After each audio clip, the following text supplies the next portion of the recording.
हरे राम राम राम हरे हरे। हरे कृष्ण माता जी।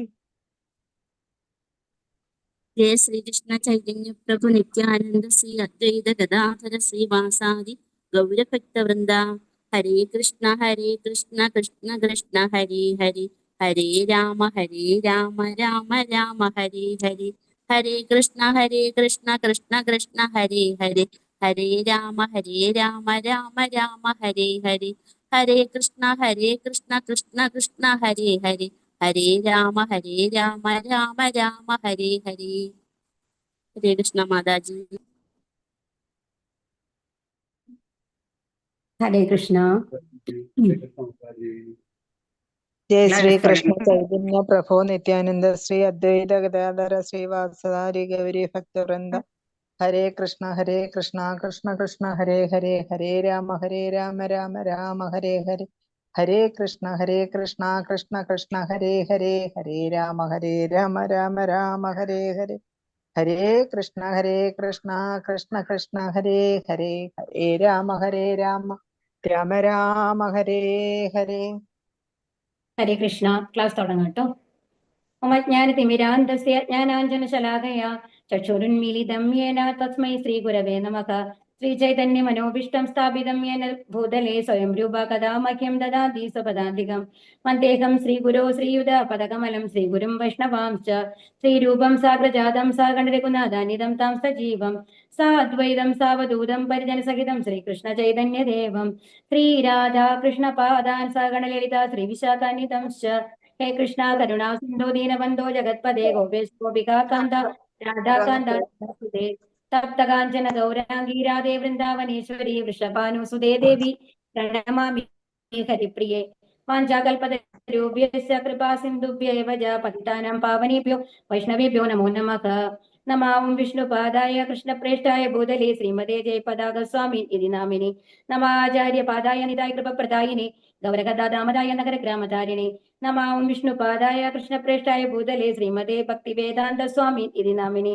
नमस्ते सारस्वते देवे गौरवाणी प्रचारिणे तद्विशेष शून्यवादी पाश्चात्यदेशधारिणे। जयो श्रीकृष्ण चैतन्य प्रभो नित्यानंद श्री अद्वैत गदाधर श्रीवासादि गौरभक्तवृन्द।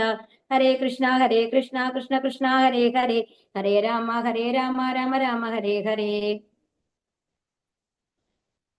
ശ്രീ ശ്രീ രാധാ ഗോവിന്ദ് ടെമ്പിളിന്റെ കീഴിലുള്ള 18 ദിവസത്തെ ഭഗവത്ഗീത അധ്യയനത്തിന്റെ 12ാമത്തെ ദിവസത്തിലാണ്, 12ാമത്തെ അധ്യായത്തിലാണ് നമ്മൾ ഇരിക്കുന്നത്. ഇപ്പോ നമ്മൾ പഠിക്കാൻ പോകുന്നത് ഭക്തിയോഗം. അപ്പൊ ഭക്തിയോഗമാണ് നമ്മൾ പഠിച്ചുകൊണ്ടിരുന്നത് അല്ലെ. ഇപ്പൊ എത്രാമത്തെ അധ്യായം തൊട്ടാണ്? 7ാമത്തെ അധ്യായം തൊട്ട് 12ാമത്തെ അധ്യായം വരെയാണ് ഭക്തിയോഗം. അപ്പൊ ഈ ഭക്തിയോഗം എന്ന് പറയുന്നതാണ് ഏറ്റവും മഹത്തരമായിട്ടുള്ളത്. അപ്പൊ ഭഗവാന്റെ അടുത്തേക്ക് എത്താനുള്ള ഏറ്റവും ഷോർട്ട് കട്ട് മെത്തേഡ്. അതായത് നമ്മളൊരു സ്റ്റെപ്പ് കയറി പോകുന്നതിന് പകരം ഒരു ലിഫ്റ്റിൽ കൂടി നമ്മൾ കയറുന്നു എന്നുള്ള മാതിരിയാണ് ഭക്തിയോഗത്തിനെ പറയുന്നത്. അപ്പോൾ നമ്മൾക്ക് ഏറ്റവും ഈസി ആയിട്ട് ഭഗവാൻ പറയാണ്, ഈ ഈസി മെത്തേഡിൽ കൂടി നിങ്ങൾക്ക് എൻ്റെ അടുത്തേക്ക് വരാം, ഓവറായിട്ട് ബുദ്ധിമുട്ടേണ്ട ആവശ്യമില്ല എന്ന് പറഞ്ഞുകൊണ്ടാണ് ഭക്തിയോഗം നമ്മൾക്ക് പറഞ്ഞു തരുന്നത് അല്ലെ. അപ്പൊ എന്താണ് ഇതിന് മുമ്പത്തെ അധ്യായത്തിൽ എന്താണ് നമ്മൾ കണ്ടത്? അർജുനൻ ഭഗവാന്റെ വിശ്വരൂപം കണ്ടു അല്ലെ. അപ്പൊ ആ വിശ്വരൂപത്തിലാണ് എല്ലാ ദേവതകളും അടങ്ങിയിട്ടുള്ളത്. അതുപോലെ സകല ഭൂതഗണങ്ങളും ജീവഗണങ്ങളും എല്ലാം ആ ഭഗവാന്റെ രൂപത്തിൽ, വിശ്വരൂപത്തില് അർജുനൻ കണ്ടിരുന്നു അല്ലെ. പിന്നെ അവസാനം എന്താണ് കണ്ടത്? ആ ദംഷ്ടങ്ങൾക്ക് ഇടയിൽ കൂടി കൗരവ പക്ഷത്തിലുള്ള ഓരോരുത്തരും ചതഞ്ഞറിയുന്നു. അതുപോലെ പാണ്ഡവ പക്ഷത്തിലുള്ള കുറെ രാജാക്കന്മാരെല്ലാം ആ വിശ്വരൂപത്തിലുള്ള ഭഗവാന്റെ ദംശങ്ങൾക്ക് ഇടയിൽ കൂടെ ഇങ്ങനെ ചതഞ്ഞറിയുന്നതാണ് കണ്ടത് അല്ലെ. അപ്പൊ എന്താണ് അതിൽ നിന്ന് മനസ്സിലായത്? ഭഗവാനിലാണ് എല്ലാം അടങ്ങിയിട്ടുള്ളത്. സൃഷ്ടിയാണെന്നുണ്ടെങ്കിലും അത് നിലനിർത്തുന്നതായാലും സംഹാരമാണെന്നുണ്ടെങ്കിലും ഒരാളുടെ നാശമായാലും ഭഗവാനിൽ ത്രൂ ആണ് നടക്കുന്നത് എന്നുള്ളതാണ് അർജുനന് മനസ്സിലായത്. അതോടൊപ്പം നമ്മൾക്ക് മനസ്സിലായി അല്ലേ. അപ്പൊ ഇനി ഈ ഭക്തിയോഗത്തിൽ എന്താ പറയണെന്നുണ്ടെങ്കിൽ, ഇപ്പൊ ഭഗവാനെ കുറിച്ചെല്ലാം പറഞ്ഞു കഴിഞ്ഞു. അപ്പൊ ഞാൻ ആരാണ് എന്ന് പറഞ്ഞു അല്ലെ, സംബന്ധ ശ്ലോകം 10:8. അത് കഴിഞ്ഞ് പിന്നെ അഭിധേയ എന്ത് ചെയ്യണം, ഭക്തിയുടെ സേവനങ്ങൾ ചെയ്യണം എന്ന് പറഞ്ഞു. ഹരേ കൃഷ്ണ മന്ത്രം ചൊല്ലി നമ്മളുടെ മനസ്സിനെ ശുദ്ധീകരിക്കണം എന്ന് പറഞ്ഞു. അത് കഴിഞ്ഞ് പിന്നെ എന്താണ് ഭഗവാൻ പറഞ്ഞത്? ഇനി അനന്യഭക്തി, ഇനി വേറെ ഒന്നുമില്ല. നമ്മളുടെ ഈ ഒരുപാട് ജന്മങ്ങൾക്ക് ശേഷം, എത്രയോ കോടി ജന്മങ്ങൾക്ക് ശേഷം 84 ലക്ഷം ജീവിവർഗങ്ങളാണുള്ളത് അല്ലെ. അപ്പൊ അതിലെ ഓരോ സ്റ്റെപ്പും കഴിഞ്ഞു കഴിഞ്ഞ അവസാനം നമ്മൾ എത്തിയിരിക്കുകയാണ് എവിടേക്ക്? ഈ മനുഷ്യ ജന്മത്തിലേക്ക്. ഈ മനുഷ്യ ജന്മത്തിൽ മാത്രമാണ് ഭഗവാനെ കുറിച്ച് അറിയാനും എന്താണ് നമ്മളുടെ നഷ്ടപ്പെട്ടു പോയ ബന്ധം എന്നറിയാനും സാധിക്കുകയുള്ളൂ. അപ്പൊ വേറെ ഏത് ജീവിക വർഗങ്ങളിലും അത് സാധ്യമല്ല. അപ്പൊ നമ്മൾ ഭഗവാൻ ആരാണ് നമ്മളുടെ നിന്ന് മനസ്സിലാക്കിയതിനു ശേഷം ആ ഭഗവാന്റെ അടുത്തേക്ക് അപ്പോഴാണ് നമുക്ക് മനസ്സിലാവുന്നത് എന്താണ് നമ്മുടെ യഥാർത്ഥ സ്ഥാനം എന്ന് പറയുന്നത്, നമ്മുടെ യഥാർത്ഥ വീട് എന്ന് പറയുന്നത് ഈ ഭൗതിക ലോകത്തിലുള്ളതല്ല, അത് ആത്മീയ ലോകത്തിലാണുള്ളത്, അത് ഭഗവാന്റെ ധാമത്തിലാണുള്ളത് എന്ന്. അപ്പൊ അതറിഞ്ഞു കഴിഞ്ഞിട്ട് അപ്പൊ നമ്മൾക്ക് മനസ്സിലായി നമ്മളുടെ യഥാർത്ഥ വീട് എവിടെയാണ് എന്നുള്ളത്. ഇനി അവിടേക്ക് എങ്ങനെ പോകണം എന്നുള്ളതാണ് അല്ലെ, ഏത് ഒരു ഡെസ്റ്റിനേഷൻ. അപ്പൊ നമ്മൾ ഒരു ഫ്ലൈറ്റിൽ കയറി പോവുകയാണെന്ന് വിചാരിക്കൂ. ആ ഫ്ലൈറ്റിൽ കയറുമ്പോൾ ചിലപ്പോൾ ഡയറക്റ്റ് ആയിട്ട് ആ സ്ഥലത്തേക്ക് പോകുന്ന ഫ്ലൈറ്റ് ഉണ്ടാവും അല്ലേ. ഇപ്പൊ നമ്മള് ചെന്നൈയിൽ നിന്ന് കയറുന്നു, നമ്മൾ നേരെ ഡൽഹിക്ക് പോകുന്ന ഒരു ഫ്ലൈറ്റ്. അതല്ല ചിലത് ഒരു ഡൈവേർഷൻ ഉണ്ടാവും, ചിലപ്പോൾ മുംബൈ പോയിട്ടാവും പോകുക. അതുപോലെ തന്നെ നമ്മൾ ഫോറിൻ കൺട്രീസിലൊക്കെ പോവുകയാണെന്നുണ്ടെങ്കിൽ, ഇപ്പൊ അമേരിക്ക പോവുകയാണെങ്കിൽ ചിലപ്പോൾ ദുബായിൽ ഒരു ഇടയിൽ ഒരു സ്ഥലത്ത് നമ്മൾ പോയി ഇറങ്ങേണ്ടി വരും, അല്ലെങ്കിൽ ദോഹയിൽ പോയി ഇറങ്ങേണ്ടി വരും അല്ലെ. അങ്ങനെയുണ്ട്. അപ്പൊ നമ്മൾ നേരിട്ട് അപ്പൊ നമ്മൾ എവിടേക്കാണോ ടിക്കറ്റ് എടുത്തിരിക്കുന്നത് അവിടേക്കാണ് നമ്മൾക്ക് പോകാൻ പറ്റുക അല്ലെ. ഇപ്പൊ നമ്മള് ഇവിടെ നിന്ന് പോവാണ്, നമ്മൾ കേരളത്തിൽ നിന്ന് ടിക്കറ്റ് എടുക്കുന്നു ഡൽഹിക്ക് പോകാനായിട്ട്. അതിന്റെ ഇടയിൽ ഒരുപാടുണ്ട് അല്ലെ, തമിഴ്നാട് അല്ലെ ഒരുപാട് സ്റ്റേഷൻസ് ഉണ്ട്. അത് കഴിഞ്ഞ ആന്ധ്രാപ്രദേശിൽ കുറെ ഉണ്ട്, മധ്യപ്രദേശിലുണ്ട്, അങ്ങനെ UP, അങ്ങനെ എല്ലാം കവർ ചെയ്തിട്ടാണ് ഡൽഹിക്ക് എത്തുന്നത്. അതിൽ ഏതെങ്കിലും ഇടയിലത്തെ ഡെസ്റ്റിനേഷനിൽ നമ്മൾ ഇറങ്ങിക്കഴിഞ്ഞാൽ നമുക്ക് ഡൽഹിക്ക് എത്താനായിട്ട് സാധിക്കും. നമ്മൾ ഡൽഹിയിലത്തെ ടിക്കറ്റ് എന്ന് പറയുന്നത് നമ്മൾ ഡൽഹിക്കാണ് കൊണ്ടുപോവുക. പക്ഷെ ആ ട്രെയിൻ നമ്മളെ എവിടേക്കാണ് കൊണ്ടുപോകുന്നത്? ഡൽഹിക്ക് കൊണ്ടുപോയി നിർത്തും. പക്ഷേ നമ്മൾക്ക് വേറൊരു സ്ഥലത്ത് പോകണമെന്ന് വിചാരിക്കും, നമുക്ക് ഹൈദരാബാദാണ് പോകണമെന്നുണ്ടെങ്കിൽ അത് സാധിച്ചു എന്ന് വരും? ഇല്ല. ഡൽഹിക്ക് പോണ ട്രെയിൻ ഹൈദരാബാദ് ടച്ച് ചെയ്യണമെന്നില്ല അല്ലെ. അതുപോലെ കേരളത്തിൽ നിന്ന് മുമ്പ് ചെന്നൈ ടച്ച് ചെയ്യില്ല ഡൽഹിക്ക് പോണ ട്രെയിൻ. അപ്പൊ എന്താണ് നമുക്ക് മനസ്സിലാക്കേണ്ടതെന്നുണ്ടെങ്കിൽ, ഏത് ഡെസ്റ്റിനേഷൻ ആണോ നമ്മൾ എത്താൻ ആഗ്രഹിക്കുന്നത് അവിടേക്കുള്ള ടിക്കറ്റാണ് നമ്മൾ എടുക്കുന്നത് എന്നുണ്ടെങ്കിൽ അവിടേക്കാണ് നമ്മൾ എത്തുന്നത്. ഇപ്പൊ നമ്മൾ ഡൽഹിക്ക് പോകണമെന്നും നമ്മൾക്ക് പോകേണ്ടത് ഡൽഹിക്കാണ്, ഞാൻ ചെന്നൈക്കാണ് ടിക്കറ്റ് എടുത്തതെന്നുണ്ടെങ്കിൽ നമുക്ക് ഡൽഹിക്ക് എത്താനായിട്ട് സാധിക്കില്ല അല്ലെ. അപ്പൊ നമ്മൾ എന്താണ് മനസ്സിലാക്കേണ്ടത് എന്നുണ്ടെങ്കിൽ, എന്താണ് നമ്മുടെ ഡെസ്റ്റിനേഷൻ എന്നുള്ളത് നമ്മൾ ആദ്യം തീരുമാനിക്കണം. എവിടേക്ക് നമ്മൾക്ക് പോകേണ്ടത്? അപ്പൊ ഈ ഭൗതിക ലോകത്തിൽ തന്നെ വീണ്ടും തിരിച്ചു വന്നു കഴിഞ്ഞ് നമ്മൾക്ക് ജീവിക്കണോ, അതോ ഇനി ഒരു ഇന്ദ്രലോകത്തിലോ ബ്രഹ്മലോകത്തിലോ പോകണോ, അത് ഹയർ പ്ലാനറ്റ്സിലേക്ക് പോയിട്ട് കുറച്ചും കൂടി കാലം നമ്മൾ സുഖിച്ച് ജീവിക്കണോ, അതോ ഭഗവാന്റെ ധാമത്തിൽ പോയിട്ട് ഈ ദുരിതങ്ങളിൽ നിന്നെല്ലാം മോചനം വേണോ? ആ ഡിസിഷൻ ഭഗവാൻ നമ്മൾക്കാണ് തരുന്നത്. ഭഗവാൻ എല്ലാം അർജുനന് പറഞ്ഞു കൊടുത്തിട്ടുണ്ട്. പക്ഷെ ഒരിക്കലും അർജുനനോട് എന്ത് പറയുന്നില്ല? അർജുന നീ ഇന്നതാണ് ചെയ്യേണ്ടത് എന്ന് പറയുന്നില്ല. നമ്മൾക്ക് എന്തൊക്കെയാണ് നല്ലത് എന്ന് പറഞ്ഞു തരുന്നു. അത് കഴിഞ്ഞിട്ട് പറയാണ്, ഇനി നിന്റെ ഡിസിഷനാണ്, നിനക്ക് ഏത് വേണമെങ്കിൽ തീരുമാനിക്കാവുന്നതാണ്. അപ്പൊ ആ സ്വാതന്ത്ര്യം എപ്പോഴും നമ്മൾക്ക് ഭഗവാൻ തന്നിട്ടുണ്ട്. അപ്പൊ ഈ ഭക്തി യോഗത്തില് എന്താണ് പറയുന്നത്? ആരൊക്കെയാണ് എനിക്കിഷ്ടം എന്നുള്ളതാണ് ഭഗവാൻ പറയുന്നത്. അതിൽ പ്രിയാഷ്ടകം എന്ന് പറയും കുറെ ശ്ലോകങ്ങള്. അതിൽ എങ്ങനെ ഭക്തന്മാരുടെ കുറെ എന്താണ് കണക്ട് ചെയ്തിട്ടുള്ള കുറെ ശ്ലോകങ്ങളാണ് ഈ ഇതിൽ വരുന്നത്. അപ്പൊ അൾട്ടിമേറ്റ്ലി ഭക്തിയോഗം എന്താണ് എന്നുള്ളത് നമ്മൾക്ക് മനസ്സിലാക്കി തരാൻ പോവാണ് ഈ അധ്യായത്തിൽ കൂടി. അർജുന ഉവാച ഏവം സതതയുക്തായേ ഭക്താസ്ത്വാം പര്യുപാസതേ യേ ചാപ്യക്ഷരം അവ്യക്തം തേഷാം യോഗവിത്തമാഹ. അർജുനൻ ചോദിച്ചു, എല്ലാ സമയവും അങ്ങയുടെ ഭക്തി സേവനത്തിൽ തന്നെ ഉചിതമായി ഏർപ്പെട്ടു പോരുന്നവരോ അതോ പ്രത്യക്ഷം അല്ലാത്ത അവ്യക്ത ബ്രഹ്മത്തെ ഉപാസിക്കുന്നവരോ ആരാണ് കൂടുതൽ പരിപൂർണതയുള്ളവർ? അപ്പൊ ഇവിടെ അർജുനന്റെ അടുത്ത ചോദ്യം വന്നു അല്ലെ. എന്താണ് അർജുനൻ ചോദിക്കുന്നത് ഇവിടെ? ഭക്തി സേവനത്തിൽ ഉചിതമായിട്ട്, അതായത് കൃത്യമായിട്ട് ഭക്തി സേവനങ്ങൾ ഒക്കെ ചെയ്യുന്നത് ആൾക്കാരാണോ, അതോ പ്രത്യക്ഷമല്ലാത്ത അവ്യക്ത ബ്രഹ്മത്തിൽ ഉപാസിക്കുന്നവരോ, അല്ലെങ്കിൽ ഭഗവാൻ ഒരു എനർജിയാണ്, ഒരു പ്രകാശമാണ് എന്ന് വിശ്വസിക്കുന്നവരോ ആരാണ്? എന്നിട്ട് അതിനെ ഉപാസിക്കുന്നവരാണോ? അതായത് വ്യക്തിഗത രൂപത്തിലല്ലാണ്ട്. നമ്മൾ ആദ്യം എന്താ പറഞ്ഞത്? ഭഗവാന്റെ 3 രൂപങ്ങൾ മനസ്സിലാക്കാൻ ഉള്ളത് പറഞ്ഞു അല്ലെ. ആദ്യത്തെ എന്താ നമ്മൾ പറഞ്ഞത്? ബ്രഹ്മൻ റിയലൈസേഷൻ, പിന്നെന്താണ്? പരമാത്മാ റിയലൈസേഷൻ, ഭഗവാൻ റിയലൈസേഷൻ. അതായത് ബ്രഹ്മരൂപത്തിൽ നമ്മൾ രൂപത്തിൽ അറിയുന്നു. അത് ബ്രഹ്മാവല്ല, കൺഫ്യൂഷൻ വരരുത് കേട്ടോ. ഭഗവാന്റെ ശരീരത്തിൽ നിന്ന് വരുന്ന ബ്രഹ്മജ്യോതി, ആ പ്രകാശമാണ് ബ്രഹ്മൻ എന്ന് പറയുന്നത്. അപ്പൊ ബ്രഹ്മമായിട്ട് അറിയുന്ന ആൾക്കാര് എന്താണ് ഇത്? അപ്പൊ ആ ബ്രഹ്മത്തിൽ നമ്മൾ ലയിക്കാൻ സാധിക്കും. എന്താണ് അവിടുത്തെ പ്രോബ്ലം എന്നുണ്ടെങ്കിൽ, നമ്മുടെ മനസ്സെന്ന് പറയുന്നത് എപ്പോഴും ആക്റ്റീവാണ്. ഒരു നിമിഷം പോലും നമ്മുടെ മനസ്സിന് വെറുതെ ഇരിക്കാനായിട്ട് സാധിക്കില്ല. അത് ഓരോരുത്തർക്കും അറിയാലേ. ഒരു സെക്കൻഡ് നമ്മുടെ മനസ്സിനെ പിടിച്ചു നിർത്താനായിട്ട് ശ്രമിച്ചു നോക്കൂ. അപ്പൊ വേറെ 1008 ചിന്തകൾ നമ്മുടെ മനസ്സിൽ കൂടെ കടന്നു വരും. അപ്പൊ അത്രയും എന്താണ് റെസ്റ്റ്ലെസ് ആണ് നമ്മുടെ മനസ്സെന്ന് പറയുന്നത് അല്ലെ. അപ്പൊ ഇതിനു മുമ്പ് അർജുനൻ പറഞ്ഞു അല്ലെ ഭഗവാന്റെ അടുത്ത്, ചഞ്ചലം ഹി മനകൃഷ്ണ എന്നും പറഞ്ഞിട്ട്, എന്റെ മനസ്സ് വായോരിവ സുദുഷ്കരം, ആ മനസ്സിനെ പിടിച്ചു നിർത്തുന്നത് ഒരു വായുവിനെ പിടിച്ചു നിർത്തുന്നതിനേക്കാളും ദുഷ്കരമാണ്. ഇതിനു മുമ്പത്തെ ഒരു അധ്യായത്തില് അർജുനൻ പറഞ്ഞു അല്ലെ. അപ്പൊ എന്താണ് ഭഗവാൻ ഇതിന് മറുപടി കൊടുത്തത്? അഭ്യാസേന, എന്താണ്? അഭ്യാസം കൊണ്ട്, നിരന്തര പരിശ്രമം കൊണ്ട് നിനക്ക് അതിനെ കീഴടക്കാനായിട്ട് സാധിക്കും എന്നാണ് പറഞ്ഞത്. അപ്പൊ ഇവിടെ എന്താണ്? അങ്ങനത്തെ ഒരു മനസ്സുള്ള ഒരാള് ഇപ്പൊ ഈ ഒരു ഭഗവാന്റെ ആ ബ്രഹ്മജ്യോതിയില് ഒരു സ്പിരിറ്റ് പാർട്ടിക്കിൾ ആയിട്ട് അവിടേക്ക് ചെല്ലുകയാണ്, അതിലേക്ക് ലയിച്ചു എന്ന് വിചാരിക്കൂ. അവിടെ എന്തെങ്കിലും സേവകൾ ഉണ്ടോ? ഭഗവാന്റെ സേവകളൊന്നുമില്ല. കാരണം ഭഗവാൻ വ്യക്തിയെ അല്ലല്ലോ, അത് നമ്മൾ തന്നെ എന്തെങ്കിലും ഒരു രൂപമുണ്ടെങ്കിലല്ലേ ആ രൂപത്തിനെ നമുക്ക് ഡെക്കറേറ്റ് ചെയ്യാനായിട്ട് സാധിക്കുള്ളൂ, ആ രൂപത്തിനെ പറ്റി നമുക്ക് ആലോചിക്കാനായിട്ട് സാധിക്കുള്ളൂ. വെറുതെ ഒരു എനർജി എന്ന് പറഞ്ഞാൽ നമുക്ക് ആലോചിക്കാനായിട്ട് സാധിക്കില്ല അല്ലെ. അപ്പൊ അതുകൊണ്ട് അങ്ങനെ എത്തിയ ആൾക്കാരാണെന്നുണ്ടെങ്കിലും തിരിച്ച് ഭൗതിക ലോകത്തേക്ക് തിരിച്ചു വരാനുള്ള സാധ്യതയുണ്ട്. പക്ഷേ ഭഗവാനെ എങ്ങനെയാണ് ഭക്തി സേവനം എന്ന് പറയുന്നത്? ഭഗവാന്റെ ആ എന്താണ് ഫ്ലൂട്ടുള്ള ഭഗവാൻ വിഷ്ണു തത്വങ്ങളെയാണ് ആരാധിക്കുന്നത്. അപ്പൊ അതില് അതിൽ അൾട്ടിമേറ്റ് ആയിട്ടുള്ളതാണ് നമ്മുടെ ഗോലോക വൃന്ദാവൻ എന്ന് പറയുന്നത്. ഏതാണ്? ആ ഓടക്കുഴൽ ഓതുന്ന ത്രിഭംഗ ശ്യാമസുന്ദര രൂപത്തെയാണ് ധ്യാനിക്കുന്നത് അല്ലെ. അപ്പൊ ആ രൂപത്തെ ധ്യാനിക്കുന്നവരാണ് എവിടേക്ക് പോകുന്നത്? ഗോലോക വൃന്ദാവനത്തിൽ പോകുന്നത്.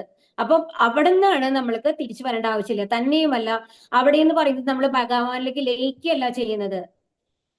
ഭഗവാന്റെ അതേ എല്ലാ ഗുണങ്ങളോടും കൂടിയുള്ള രൂപങ്ങൾ നമ്മൾക്ക് കിട്ടിയിട്ട് ആ ഭഗവാനെ സേവിക്കുകയാണ് ചെയ്യുന്നത്. അത് നമ്മൾക്ക് ഇഷ്ടമുള്ള ഭാവത്തില്. അത് അമ്മയായിട്ട് ഭഗവാനെ കാണുന്ന ആൾക്കാര് അമ്മയായിട്ട് ഒരു അമ്മയുടെ രൂപം കൊടുക്കും. യശോദ എന്നുള്ളത് അല്ല, അമ്മയുടെ ഭാവത്തിൽ നമ്മൾക്ക് ഭഗവാനെ സേവിക്കാനുള്ള അവസരം തരും. അതുപോലെ ഒരു ഗോപികാ രൂപത്തിലാണ്, അതായത് ഒരു കാമുക രൂപത്തിൽ ഭഗവാനെ കാണുകയാണെന്നുണ്ടെങ്കിൽ ആ രൂപത്തിൽ നമ്മൾക്ക് ഭഗവാനെ സേവിക്കാനായിട്ട്, ഒരു പ്രിയതമനായിട്ട് ഭഗവാനെ സേവിക്കാനുള്ള ഭാഗ്യം നമ്മൾക്ക് തരും. ഒരു അർജുനനെ പോലെ ഫ്രണ്ടായിട്ടാണ് കാണുന്നതെന്നുണ്ടെങ്കിൽ ആ ഒരു രൂപത്തിൽ നമ്മൾക്ക് ഭഗവാനെ സേവിക്കാനുള്ള അവസരം നമ്മൾക്ക് ഗോലോക വൃന്ദാവനത്തിൽ കിട്ടും. പക്ഷെ ഇതൊന്നും അവ്യക്ത ബ്രഹ്മത്തിൽ ഉപാസിക്കുന്ന ആൾക്കാർക്ക് കിട്ടില്ല. കാരണം എന്താണ്? അത് ഭഗവാന്റെ ഒരു പ്രകാശം മാത്രമാണ്, ഭഗവാനല്ല. അതാണ് മനസ്സിലാക്കേണ്ടത്. ശ്രീ ഭഗവാനുവാച മയ്യാ വീശമനോ യേ മാം നിത്യയുക്ത ഉപാസത്തെ ശ്രദ്ധയാ പരയോപേത സ്തേമേ യുക്തതമാമതാഹ. പരമദിവ്യോത്തമ പുരുഷൻ പറഞ്ഞു, എന്റെ വ്യക്തിരൂപത്തിൽ തന്നെ മനസ്സുറപ്പിച്ച് അതീന്ദ്രിയമായ ദൃഢവിശ്വാസത്തോടെ എല്ലായ്പ്പോഴും എന്നെ ആരാധിക്കുന്നതിൽ മുഴുകിയിരിക്കുന്നവരാണ് ഏറ്റവും പരിപൂർണതയുള്ളവരെന്ന് ഞാൻ കരുതുന്നു. അപ്പൊ ഇവിടെ എന്താണ് പരമദിവ്യോത്തമ പുരുഷൻ പറയുന്നത്? എന്റെ വ്യക്തിരൂപത്തില്, ഭഗവാൻ തന്നെ നമ്മളോട് പറയുകയാണ്, അപ്പൊ എന്റെ വ്യക്തിരൂപത്തിലാണ് നിങ്ങൾ ധ്യാനിക്കേണ്ടതെന്ന്. അപ്പൊ നമ്മൾക്ക് പലപ്പോഴും നമ്മൾ കേൾക്കേണ്ടത് അഹം ബ്രഹ്മാസ്മി, ഞാൻ ബ്രഹ്മമാണ്, ഞാൻ ഭഗവാനിൽ ലയിക്കും. അങ്ങനെ വിശ്വസിക്കുന്ന ഒരുപാട് പേരുണ്ട് നമ്മുടെ സമൂഹത്തില്. പക്ഷെ ഈ ശ്ലോകത്തിന്റെ അർത്ഥം എന്താ പറയുന്നത്? ഭഗവാൻ എന്താ പറയുന്നത്? എനിക്കൊരു വ്യക്തിഗത രൂപമുണ്ട്, ആ രൂപത്തിലാണ് നിങ്ങൾ എന്നെ ധ്യാനിക്കേണ്ടത്. അതാണ് അങ്ങനെയുള്ള ആൾക്കാരാണ് പരിപൂർണതയുള്ളവർ, മറ്റുള്ളവരല്ല എന്നുള്ളത് ഭഗവത്ഗീതയിൽ കൂടി നമ്മളോട് പറയുന്നുണ്ട്. ഞാനൊരു വ്യക്തിയാണ്, എനിക്ക് ഒരു രൂപമുണ്ട്, അല്ലാതെ ഞാനൊരു പ്രകാശ വലയം മാത്രമല്ല എന്നുള്ളത് നമ്മളോട് പറഞ്ഞു തരികയാണ് ഈ ശ്ലോകത്തില്. അപ്പൊ എന്താ പറയുന്നത്? അപ്പൊ ആ വ്യക്തിഗത രൂപത്തിൽ മനസ്സിൽ ഉറപ്പിച്ച് നമ്മുടെ മനസ്സിൽ ധ്യാനിച്ചിട്ട് അതീന്ദ്രിയമായ ദൃഢവിശ്വാസത്തോടെ എല്ലായ്പ്പോഴും ആ ഭഗവാനെ ആരാധിക്കുന്നവരാണ് എവിടേക്ക് എത്തുന്നത്? ഭഗവാന്റെ അടുത്ത് എത്തുക. കാരണം എന്താണ്? അവർക്കാണ് പരിപൂർണതയുള്ളത്. എന്താണ്? ബ്രഹ്മൻ റിയലൈസേഷൻ, ആ പ്രകാശ വലയത്തിൽ എത്തിച്ചേരുന്നു എന്ന് വിചാരിക്കുന്നത് ഭഗവാനെ കുറിച്ചുള്ള ഒരു പൂർണ്ണമായ അറിവല്ല. ഏതൊക്ഷരമനിർദ്ദേശ്യ അവ്യക്തം പരിപാസതേ സർവത്ര ഗമചിന്യം ച കൂട്ടസ്ഥമചലം ധ്രുവം സംനിയമേന്ദ്രിയഗ്രാമം സർവത്ര സമബുദ്ധയഃ തേ പ്രാപ്നുവന്തി മാമേവ സർവഭൂതഹിതേ രതാഃ. എന്നാൽ ഇന്ദ്രിയങ്ങളെയെല്ലാം നിയന്ത്രിച്ച് എല്ലാവരിലും സമഭാവനയോടെ സർവജീവികളുടെയും നന്മയിൽ തൽപരരായിക്കൊണ്ട് ഇന്ദ്രിയങ്ങൾക്ക് ഗോചരമല്ലാത്തതും അവ്യക്തവും സർവവ്യാപ്തവും അചിന്ത്യവും സ്ഥിരവും മാറ്റമില്ലാത്തതും ഉറച്ചതും ആയതിനെ നിരപേക്ഷ തത്വത്തിന്റെ വ്യക്തിശൂന്യ സങ്കല്പത്തെ പൂർണ്ണമായും ഉപാസിക്കുന്നവരും ഒടുവിൽ എന്നെ തന്നെ പ്രാപിക്കുന്നു. അപ്പൊ അവർ ശരിയായ വിവരമുള്ള ആൾക്കാർ ആരാണ്? ഭഗവാന് വ്യക്തിരൂപത്തെ ആരാധിക്കുന്നവരാണ്. ഇനിയിപ്പോ വ്യക്തിരൂപത്തെ അല്ല ആരാധിക്കുന്നത് എന്ന് വിചാരിക്കൂ. അങ്ങനെയാണെങ്കിൽ അവരെന്താ ചെയ്യുന്നത്? അതാണ് നമ്മൾ അഷ്ടാംഗ യോഗ പറഞ്ഞത് അല്ലെ. ഇന്ദ്രിയങ്ങളെ എല്ലാം നിയന്ത്രിച്ചിട്ട് എന്താണ് മണിപൂരക ചക്രം, അവിടെയൊക്കെയുള്ള ആ ചക്രങ്ങളിൽ നമ്മൾ ശ്രദ്ധ കേന്ദ്രീകരിച്ച് അവസാനം എവിടെ എത്തും? നമ്മളുടെ ബ്രഹ്മരന്ധ്രത്തിലൂടെ ആ പ്രാണനെ പുറത്തേക്ക് എടുക്കുന്ന ലെവലിലേക്ക് അവരെത്തുന്നു. നമ്മൾ ഇതിനു മുമ്പ് പഠിച്ചു അല്ലെ? അപ്പൊ അങ്ങനത്തെ ആൾക്കാര് പറ്റിയിട്ട് പറയാണ് ഇവിടെ. അപ്പൊ അവർ ഇന്ദ്രിയങ്ങളെയൊക്കെ നിയന്ത്രിച്ച് സർവ്വജീവികളുടെയും നന്മയിൽ തൽപരരായിക്കൊണ്ട് എല്ലാവർക്കും നല്ലത് ചെയ്യണം എന്നുള്ള ഒരു മനോഭാവത്തോട് കൂടിയിട്ട് എന്താണ് ആ ഭഗവാൻ ഉണ്ടെന്നറിയാം, ഭഗവാൻ ഒരു രൂപമില്ല എന്നുള്ളതാണ് അവർ വിചാരിക്കുന്നത്. അതിൽ മാത്രമാണ് വ്യത്യാസമുള്ളൂ. അങ്ങനെ ധ്യാനിക്കുന്ന ആൾക്കാരും അവസാനം എവിടെ എത്തും? ഭഗവാന്റെ അടുത്തെത്തും. പക്ഷേ അതിന് എത്രയോ കാലം നമ്മൾ വെയിറ്റ് ചെയ്യണം അല്ലെ? കാരണം എന്താണ്? നമ്മൾ പറഞ്ഞു യമ, നിയമ, പ്രാണായാമ, പ്രത്യാഹാര, അങ്ങനെ ഓരോ സ്റ്റെപ്പ് കഴിഞ്ഞ് സമാധി എന്നുള്ള ലെവൽ എത്തണമെന്നുണ്ടെങ്കിൽ ഒരുപാട് വർഷങ്ങൾ നമ്മൾ കിടക്കണം. ഇതിൽ 1% ആൾക്കാർ മേ ബി സക്സസ് ആവുമായിരിക്കാം. കാരണം അവർക്ക് പൂർവ്വജന്മത്തില് അവരത് പ്രാക്ടീസ് ചെയ്ത് പരിചയമുള്ള ആൾക്കാരായിരിക്കാം. പക്ഷേ ഭൂരിഭാഗം ആൾക്കാർക്കും ഹരേ കൃഷ്ണ കേൾക്കുന്നില്ലേ? ഹരേ കൃഷ്ണ. ഇടയ്ക്കിടയ്ക്ക് നിന്നുകൊണ്ട് മാതാജി. കുഴപ്പമില്ല, കണ്ടിന്യൂ ചെയ്തോ. കുഴപ്പമില്ല. ഹരേ കൃഷ്ണ.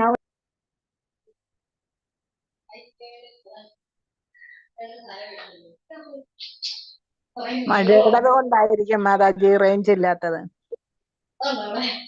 മഴയല്ലേ, അതായിരിക്കും. ഹരേ കൃഷ്ണ.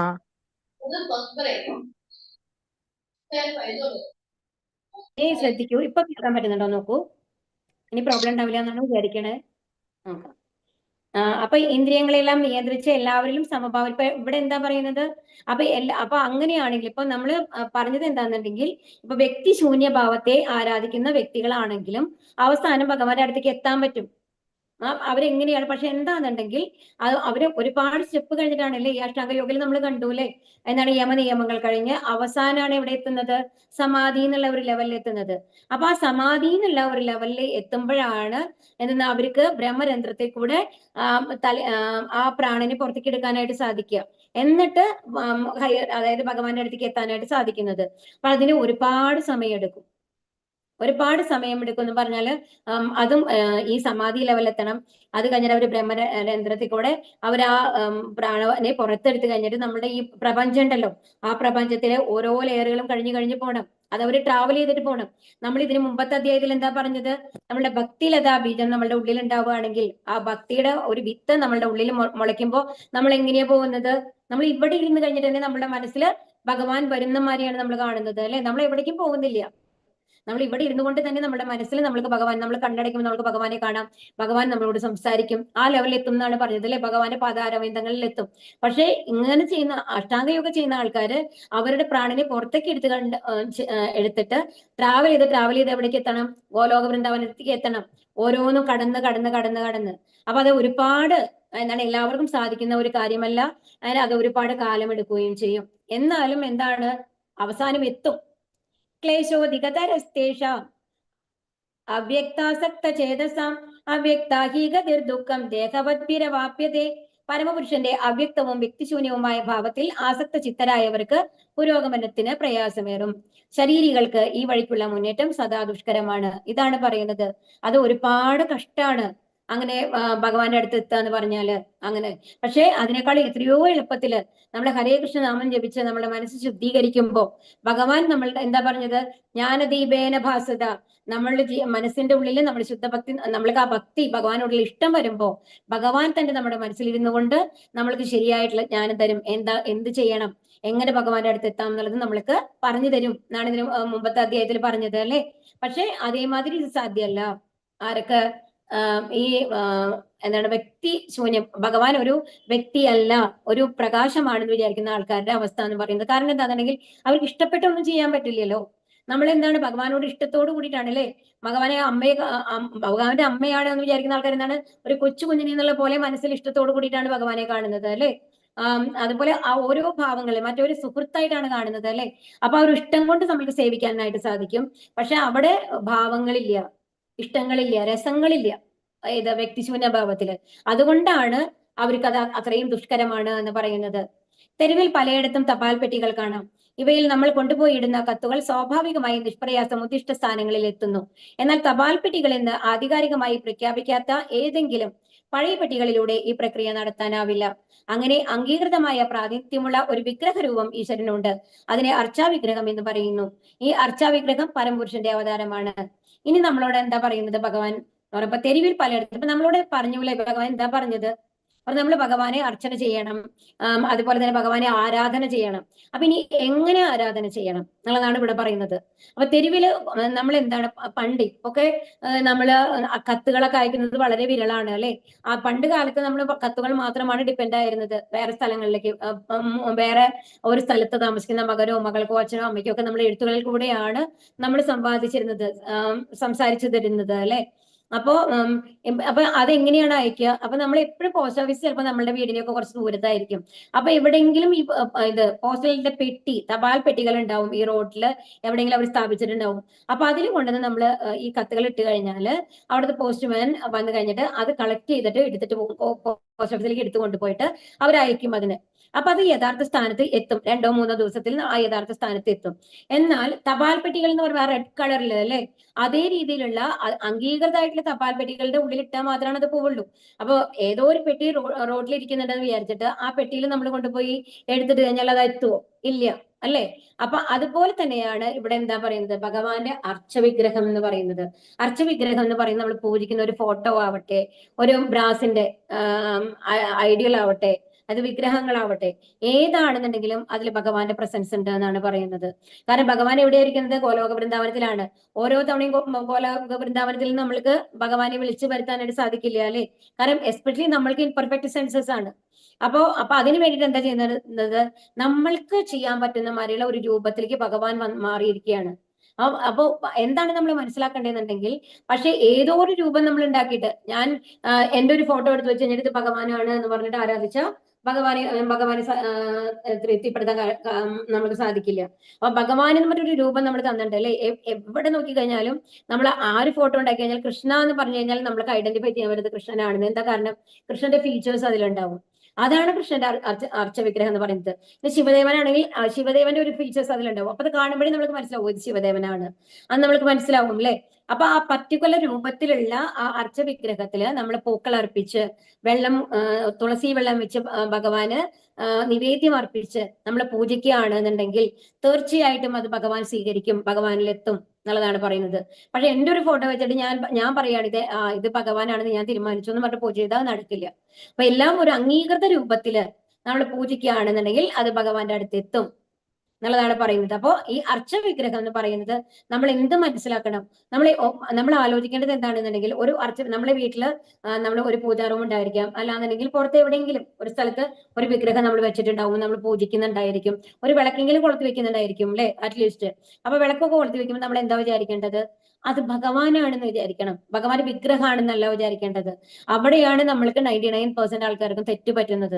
ഇപ്പൊ നമ്മൾ അങ്ങനെ വിചാരിച്ചു, ആ വിളക്ക് കൊളുത്തുമ്പോൾ നമ്മൾ വിചാരിച്ചത് ഭഗവാനാണ്, ഓ ഭഗവാൻ എനിക്ക് ഇന്നതൊക്കെ സാധിച്ചു തരണേ, ഇതായിട്ട് നടത്തണേ, എല്ലാ കാര്യങ്ങളും ഭംഗിയായിട്ട് നടത്തി തരണേ എന്നൊക്കെ നമ്മൾ പ്രാർത്ഥിക്കും. ഓക്കെ, അത് കഴിഞ്ഞിട്ട് ഇപ്പുറത്തേക്ക് വന്ന് കഴിയുമ്പോൾ, ഇവരുടെ പിന്നിൽ വന്ന് കഴിഞ്ഞിട്ട് ആരും നമ്മൾ മക്കളായിരിക്കാം എന്തെങ്കിലും തെറ്റ് ചെയ്ത് കഴിയുമ്പോൾ നമ്മൾ അവിടെ ഇരുന്ന് ഉറക്ക ചീത്ത വിളിക്കും അല്ലെ. അപ്പൊ നമ്മൾ എപ്പോഴെങ്കിലും ആലോചിക്കാറുണ്ടോ ഭഗവാൻ നമ്മൾ ഇപ്പുറത്തിരിക്കുന്നുണ്ട്, ഭഗവാൻ അത് കേട്ടുകൊണ്ടിരിക്കുകയാണെന്ന് ആരെങ്കിലും ആലോചിക്കാറുണ്ടോ? ഒരു വിഗ്രഹത്തിന് മേലെയുള്ള അത് ഭഗവാന്റെ രൂപമാണ് നമ്മളുടെ വീട്ടിൽ വന്നിട്ടുള്ളത്, ഭഗവാനാണ് നമ്മളുടെ കൂടെ വന്നിട്ടുള്ളത് എന്നുള്ളത്. ഒരു കാലക്ക് ഇപ്പൊ ഭഗവാന്റെ വിഗ്രഹത്തിന് ഉണ്ടാവും എന്ന് വെച്ചോളൂ. അപ്പൊ ഒരു ഡ്രോയിങ് റൂമിലോ മറ്റോ വെച്ചിട്ടുണ്ടെന്നുണ്ടെങ്കിൽ അതിന് മുമ്പിൽ കാല് കയറ്റിയിരുന്ന് കഴിഞ്ഞിട്ട് നമ്മൾ ഉറക്കിരുന്ന് സംസാരിക്കും, വീട്ടുകാര്യങ്ങളും നാട്ടുകാര്യങ്ങളും ഒക്കെ സംസാരിക്കും.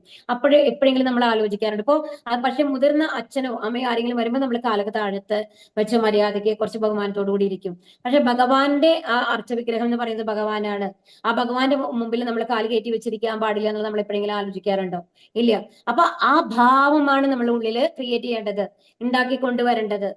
അപ്പൊ ഈ അർച്ചവിഗ്രഹം എന്ന് പറയുന്നത് പരമപുരുഷന്റെ അവതാരമാണ്.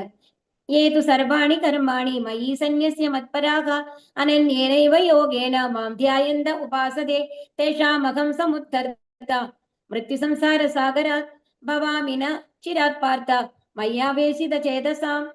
ഹേ പാർത്ഥ, എന്നാൽ എന്നെ എല്ലായ്പ്പോഴും ധ്യാനിച്ചുകൊണ്ട് സർവകർമ്മങ്ങളെയും എനിക്കായി അർപ്പിച്ച് എന്നിൽ മനസ്സിൽ അചഞ്ചലമായി ഊന്നിക്കൊണ്ട് ഭക്തിയുടെ സേവനത്തിൽ ഏർപ്പെട്ടു പോരുന്നവരെ ഞാൻ വേഗത്തിൽ ജനന മരണങ്ങളുടെ ഈ സമുദ്രത്തിൽ നിന്ന് കരകയറ്റും. അപ്പൊ നമ്മളുടെ ഈ ഇത് ജീവിതം എന്ന് പറയുന്നത് ഒരു സമുദ്രമാണ്. ഈ ഭൗതിക ലോകം എന്ന് പറയുന്നത് ഒരു സമുദ്രമായിട്ടാണ് പറയുന്നത്. നമ്മൾ ആ സമുദ്രത്തിന്റെ ഉള്ളിൽ വീണക്കാണ്. അപ്പൊ അതിൽ നിന്ന് നമ്മൾ രക്ഷപ്പെടണം. എങ്ങനെ നീന്തി, അത്രയും ബൃഹത്തായിട്ടുള്ള സമുദ്രമാണ്, നീന്തി രക്ഷപ്പെടാൻ പറ്റുമോ? ഇല്ല. ആരെങ്കിലും വരണമല്ലേ നമ്മളെ കൈപിടിച്ച് കയറ്റണം എന്നുണ്ടെങ്കിൽ. ഇവിടെ കണ്ടോ, ഭഗവാൻ വന്നിട്ട് കൈ നീട്ടാണ് കയറ്റാനായിട്ട്. അതാണ് നമ്മുടെ ഹരേ കൃഷ്ണ മന്ത്രം എന്ന് പറയുന്നത്. അതാണ് നമ്മുടെ ഭക്തിയുടെ സേവനങ്ങൾ എന്ന് പറയുന്നത്. കൈ നീട്ടി ഭഗവാൻ വിളിക്കുകയാണ് നമ്മളെ. അപ്പൊ അത് ചെയ്യുമ്പോൾ എന്താണ്? അതാണ് നമ്മളെ ഭഗവാന്റെ കൈ പിടിക്കുക എന്ന് പറയുന്നത്. നമ്മളെ ഭക്തിയുത സേവനങ്ങൾ തുടങ്ങുക, നമ്മൾ ഹരേകൃഷ്ണ മന്ത്രം ജപിക്കുക എന്ന് പറയുന്നതാണ്. അപ്പൊ ആ കയ്യിൽ ഒരു തവണ പിടിച്ചു കഴിഞ്ഞാൽ പിന്നെ ഭഗവാൻ കയറ്റിക്കൊണ്ട് പോയിക്കോളും അല്ലെ. അപ്പൊ എന്താ പറയുന്നത്?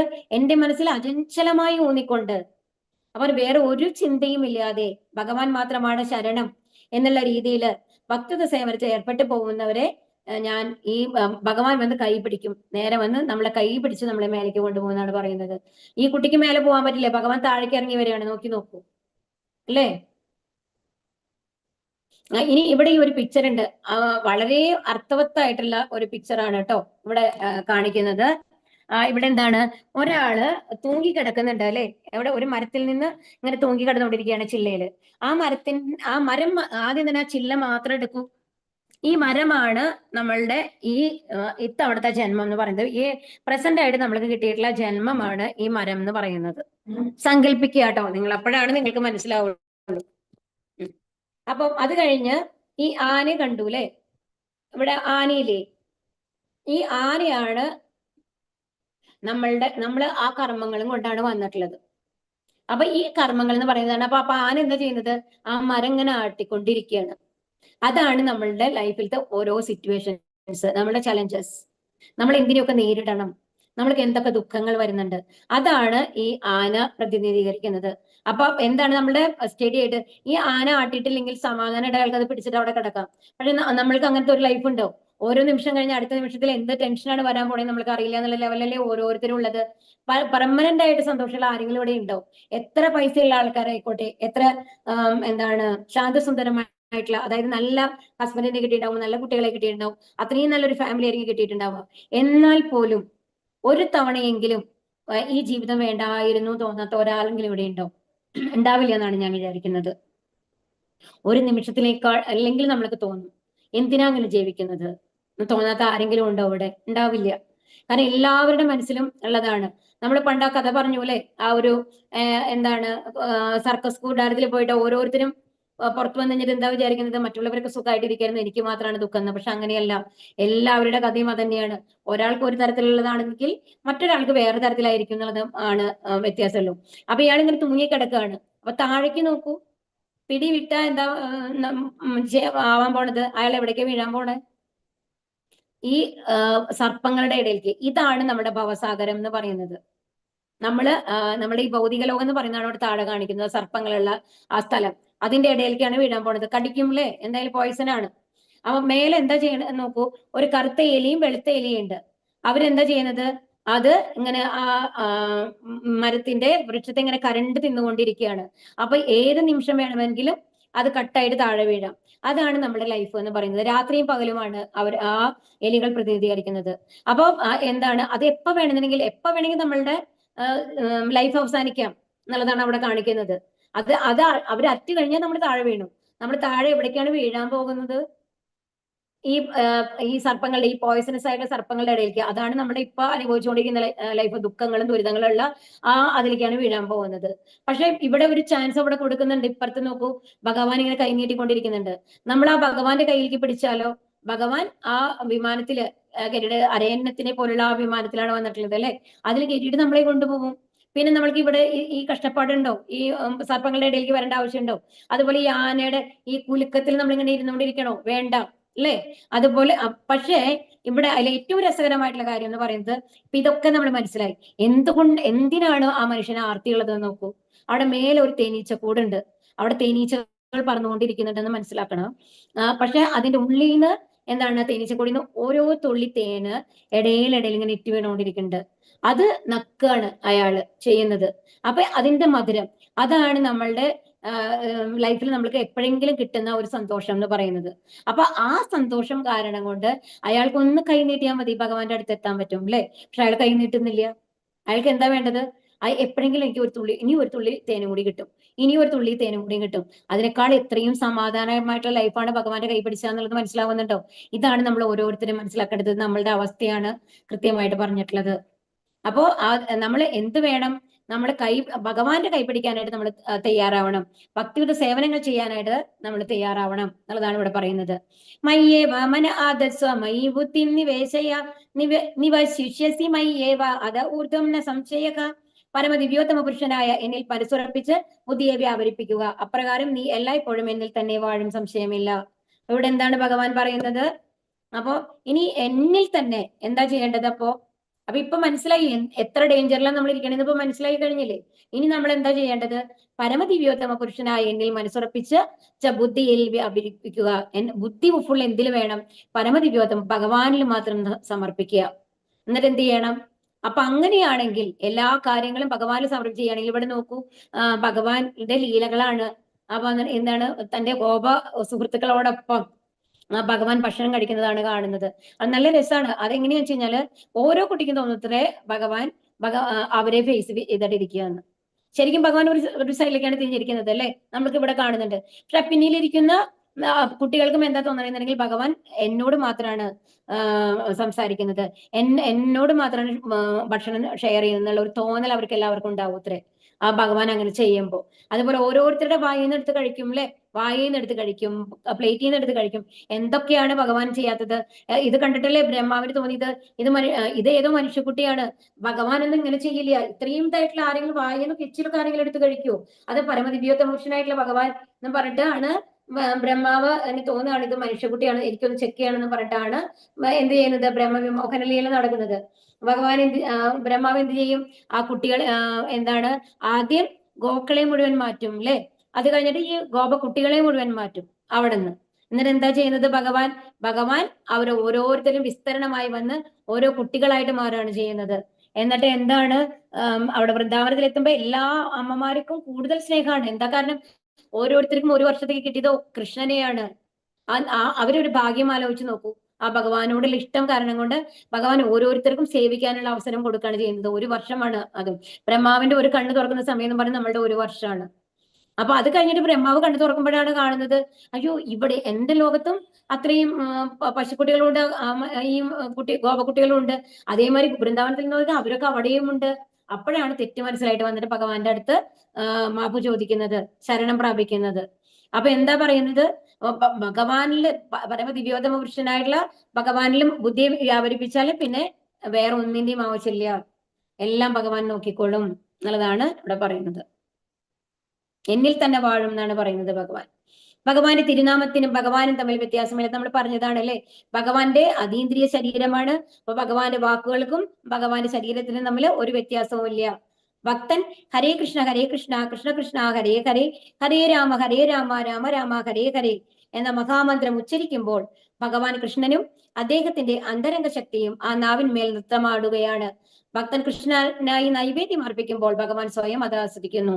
അപ്പൊ എന്താ പറയുന്നത്? ഭഗവാൻ ഇപ്പൊ ഹരേ കൃഷ്ണ മന്ത്രം ജപിക്കുമ്പോഴും ഭഗവാനായിട്ട് വന്നിട്ടാണ് ഭഗവാൻ അത് ആസ്വദിക്കുന്നത്. ഭഗവാൻ ആ സമയത്ത് നമ്മളുടെ കൂടെ വന്നിരിക്കുകയാണ്. അതൊന്ന് ആലോചിച്ച് നോക്കൂ.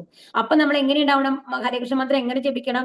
ഓരോ വാക്കുകളും ശ്രദ്ധിച്ച് കേട്ട്, കാരണം ഭഗവാന്റെ കൂടെയാണ് നമ്മൾ ഇരിക്കുന്നത്. അപ്പൊ നമ്മൾ വേറെ ഒന്നിനെ കുറിച്ചും ആലോചിക്കാൻ പാടില്ല. അതുകൊണ്ടാണ് പറയുന്നത്, നമ്മുടെ ഹരേകൃഷ്ണ ചാണ്ടിങ് ബീഡ്സ് വെച്ചിട്ട് നമ്മൾ മന്ത്രം ജപിക്കുമ്പോൾ ഒരു സ്ഥലത്തിരുന്ന് കോൺസെൻട്രേറ്റ് ചെയ്ത്, നമ്മൾക്ക് ഒരുപാട് സമയമുണ്ട് അല്ലേ, ഒരു റൗണ്ടാണ് നമ്മൾ ജപിക്കണമെന്നുണ്ടെങ്കിൽ ഒരു 10 മിനിറ്റ്, ബാക്കി എല്ലാ സമയവും മറ്റുള്ളവർക്ക് വേണ്ടിയിട്ടാണ് നമ്മൾ ചെലവാക്കുന്നത് അല്ലെ. ഒരു 10 മിനിറ്റ് ഈ പരമദിവ്യോത്തമ പുരുഷനായിട്ടുള്ള നമ്മളുടെ കൂടെ ഓരോ ജന്മത്തിലും പരമാത്മാവായി ദുഃഖത്തിലും സുഖത്തിലും സുഹൃത്തായി നമ്മളുടെ കൂടെ നിൽക്കുന്ന ആ ഭഗവാന് വേണ്ടിയിട്ട് നമ്മൾക്ക് ഇരുന്നൂടെ, വേറെ ആരെയും ആലോചിക്കാണ്ട്. അതാണ് ഭഗവാൻ ചെയ്യാൻ പറയുന്നത് നമ്മളോട്. അപ്പൊ ഭഗവാൻ കൃഷ്ണനും അദ്ദേഹത്തിന്റെ അന്തരംഗ ശക്തിയും ആ നാവിന്മേൽ, അത് ഭഗവാന്റെ അന്തരംഗ ശക്തിയാണ്, മായാശക്തിയല്ല. മായാശക്തിയാണ് ബഹിരംഗ ശക്തി. ആ മായാശക്തിയാണ് നമ്മളെ കൊണ്ട് തെറ്റുകൾ ചെയ്യിപ്പിക്കുന്നത്. നമ്മുടെ നമ്മുടെ ഭൗതിക കാര്യങ്ങളിൽ നമ്മൾക്ക് ആകർഷണം വരുന്നത്, പൈസ ഉണ്ടാക്കണം, അതൊക്കെ ആകർഷണം വരുന്നത് മഹാമായയിൽ നിന്നാണ്. യോഗമായ എപ്പോഴും നമ്മൾ എന്താ ചെയ്യുന്നത്? ഭഗവാന്റെ അടുത്തേക്ക് കൊണ്ടുവരികയാണ് ചെയ്യുക. ഭക്തൻ കൃഷ്ണനായി നൈവേദ്യം അർപ്പിക്കുമ്പോൾ ഭഗവാൻ സ്വയം അത് ആസ്വദിക്കുന്നു. അതാണ് ഭഗവാൻ എന്താണ് ഇവിടെ ഹരിദാസ് ടാഗോറിനെയാണ് കാണിക്കുന്നത് കേട്ടോ. അപ്പൊ കൃഷ്ണനായിട്ട് നൈവേദ്യം അർപ്പിക്കുമ്പോൾ ഭഗവാൻ സ്വയം വന്ന് അത് ആസ്വദിക്കും എന്നാണ് പറയുന്നത്. അതാ ചിത്തം സമാധാതും ന ശക്നോഷി മയി സ്ഥിരം അഭ്യാസയോഗേന തതോ മാമിച്ചാപ്തും ധനഞ്ജയ, പ്രിയപ്പെട്ട അർജുന, ധനത്തെ ജയിച്ചവനെ, എന്നിൽ മനസ്സുറപ്പിച്ചു നിർത്താൻ നിനക്ക് കഴിയുന്നില്ലെങ്കിൽ ഭക്തിയോഗത്തിന്റെ നിബന്ധനകൾ അനുഷ്ഠിച്ചുകൊണ്ട് എന്നെ പ്രാപിക്കാനുള്ള ആഗ്രഹം വളർത്തുക. ഇനി ഓരോരോ കണ്ടീഷൻ ശ്രദ്ധിക്കണം കേട്ടോ. ഇമ്പോർട്ടന്റ് ആയിട്ടുള്ള ശ്ലോകങ്ങളാണ് ഇനി വരുന്നത്. അപ്പൊ എന്താണ് പറയുന്നത് ഭഗവാൻ ഈ ശ്ലോകത്തിൽ? എന്താ പറയുന്നത്? എന്നിൽ മനസ്സിൽ. അപ്പൊ ഭഗവാൻ ഇതിന് മുമ്പത്തെ ശ്ലോകത്തിൽ എന്താ പറഞ്ഞത്? എന്നിൽ മനസ്സുറപ്പിച്ചു നിർത്തുക. പൂർണ്ണമായിട്ടും എന്നിൽ മനസ്സിൽ ഉറപ്പിച്ചു നിർത്തുകയാണെങ്കിൽ നിനക്ക് എന്നിൽ തന്നെ വാഴാനായിട്ട് സാധിക്കും. ഞാൻ നിന്റെ കൂടെ എപ്പോഴും ഉണ്ടാവും എന്ന് പറഞ്ഞു. അപ്പൊ ഇനി അടുത്ത കണ്ടീഷൻ പറയാണ് ഭഗവാൻ. എന്താണ്? ഇനി നിനക്കിപ്പോ എന്നിൽ മനസ്സ് ഉറപ്പിച്ചു നിർത്താൻ പറ്റില്ല എന്ന് വിചാരിക്കും, സാധിക്കില്ല എന്ന് വിചാരിക്കും. അപ്പൊ എന്ത് ചെയ്യണം? ഭക്തിയോഗത്തിന്റെ നിബന്ധനകൾ അനുഷ്ഠിച്ചുകൊണ്ട്. അപ്പൊ നമ്മൾക്ക് ആദ്യം എന്താണ് ഭക്തിയോഗത്തിന്റെ നിബന്ധനകൾ എന്ന് പറയുന്നത്? നമ്മൾ ഹരേ കൃഷ്ണ മന്ത്രം ചൊല്ലണം, യമനിയമങ്ങൾ പാലിക്കണം, അതായത് മാംസാഹാരം ഭക്ഷിക്കാൻ പാടില്ല, അങ്ങനെ 2-3 കാര്യങ്ങൾ നമ്മൾ പറഞ്ഞിരുന്നു അല്ലെ. അപ്പൊ അതെല്ലാം നമ്മൾ ചെയ്യണം. അപ്പൊ ഈ ഭക്തിയോഗത്തിന്റെ നിബന്ധനകൾ, ഇതിന് സാധനാ ഭക്തി എന്നാണ് പറയുക. അപ്പൊ നമ്മൾ ഹരേ കൃഷ്ണ മന്ത്രം ചൊല്ലുന്നു, സാത്വികമായിട്ടുള്ള ഭക്ഷണം കഴിക്കുന്നു, അതുപോലെ തന്നെ ഭഗവാന്റെ ആരാധന ചെയ്യുന്നു അല്ലേ.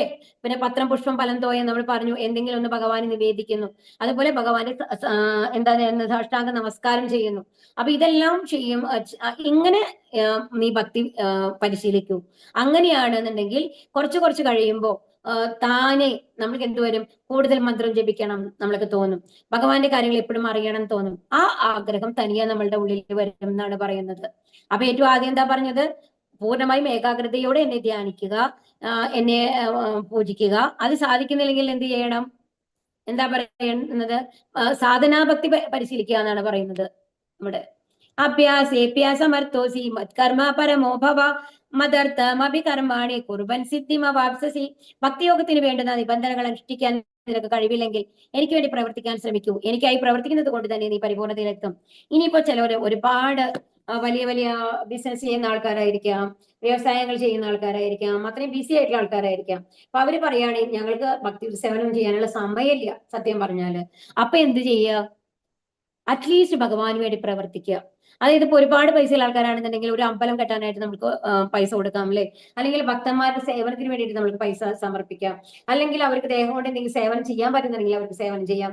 എനിക്ക് നാമൊന്നും ചെല്ലാൻ പറ്റില്ല, പക്ഷെ ഞാൻ എന്തെങ്കിലും ഭക്തന്മാർക്ക് വേണ്ടി ഞാൻ ഫുഡ് ഉണ്ടാക്കി കൊടുക്കാം, നല്ലൊരു കുക്കാണ്, ഞാൻ ഫുഡ് വേണമെന്നുണ്ടെങ്കിൽ അവർക്ക് വേണ്ടി ഉണ്ടാക്കി കൊടുക്കാം. അങ്ങനെ ഏത് തരത്തിൽ വേണമെങ്കിൽ നമുക്ക് ചെയ്യാം അല്ലെ. അപ്പൊ അവർക്ക് വേണ്ടി പ്രവർത്തിക്കാനാണ് പറയുന്നത്. അപ്പൊ ഇവിടെ കാണിക്കുന്നത് ആരാണ്?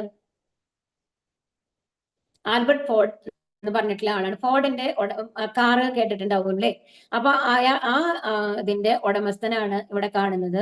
അപ്പൊ അയാൾ ഒരുപാട് പ്രഭാതയുടെ ശിഷ്യനായിരുന്നു, അടുത്തേക്ക് പോകാറുള്ള ഒരാളാണ്. പ്രഭാതയുടെ ഈ തത്വങ്ങളോടൊക്കെ ഒരുപാട് ആകർഷണം വന്നു കഴിഞ്ഞാൽ പ്രഭാതയെ കാണാനായിട്ട് ചെല്ലുമ്പോ പ്രഭാത പറയും അങ്ങനെ അടുത്ത്, അവർ നിങ്ങൾക്ക് എന്താണ്, നിങ്ങൾക്ക് പേരും പ്രശസ്തിയും ഉണ്ട്, ഇങ്ങനെ ഈ കാറിന്റെ പേരിലൊക്കെ ഒരുപാട് നിങ്ങൾ ഇത് ചെയ്യുന്നുണ്ട്, നിറയെ ആൾക്കാർ നിങ്ങൾക്ക് അറിയുന്നുണ്ട്, പക്ഷെ നിങ്ങൾ എന്താണ് നിങ്ങൾക്ക് വേണ്ടത്? ഇപ്പൊ കുറച്ച് ആൾക്കാർ നിങ്ങളെ അറിയണമെന്നതിനേക്കാൾ കൂടുതൽ മരിച്ചതിന് ശേഷം എത്രയോ കാലങ്ങൾക്ക് ശേഷം നിങ്ങളുടെ പേര് അവരെ ഉച്ചരിക്കുന്ന രീതിയിൽ ഭക്തി സേവനങ്ങൾ ചെയ്യൂ എന്നുള്ളത് പറയും. എന്നിട്ട് അവര് അംബരീഷ് എന്ന് പറഞ്ഞിട്ടുള്ള ഒരു പേര് സ്വീകരിച്ചിട്ട്, അംബരീഷ് ദാസ് എന്നാണ് അവരുടെ ഇനീഷ്യേറ്റീവ് നെയിം, പ്രഭാതയുടെ അതിന് ശിഷ്യത്വം സ്വീകരിക്കും. എന്നിട്ട് ഇപ്പൊ മായാപൂർ എന്ന് പറഞ്ഞ സ്ഥലമുണ്ട്. മായാപൂർ എന്ന് പറഞ്ഞ സ്ഥലത്ത് അവിടുത്തെ ആ ടെമ്പിൾ അത് അത്രയും വലുതാണ്.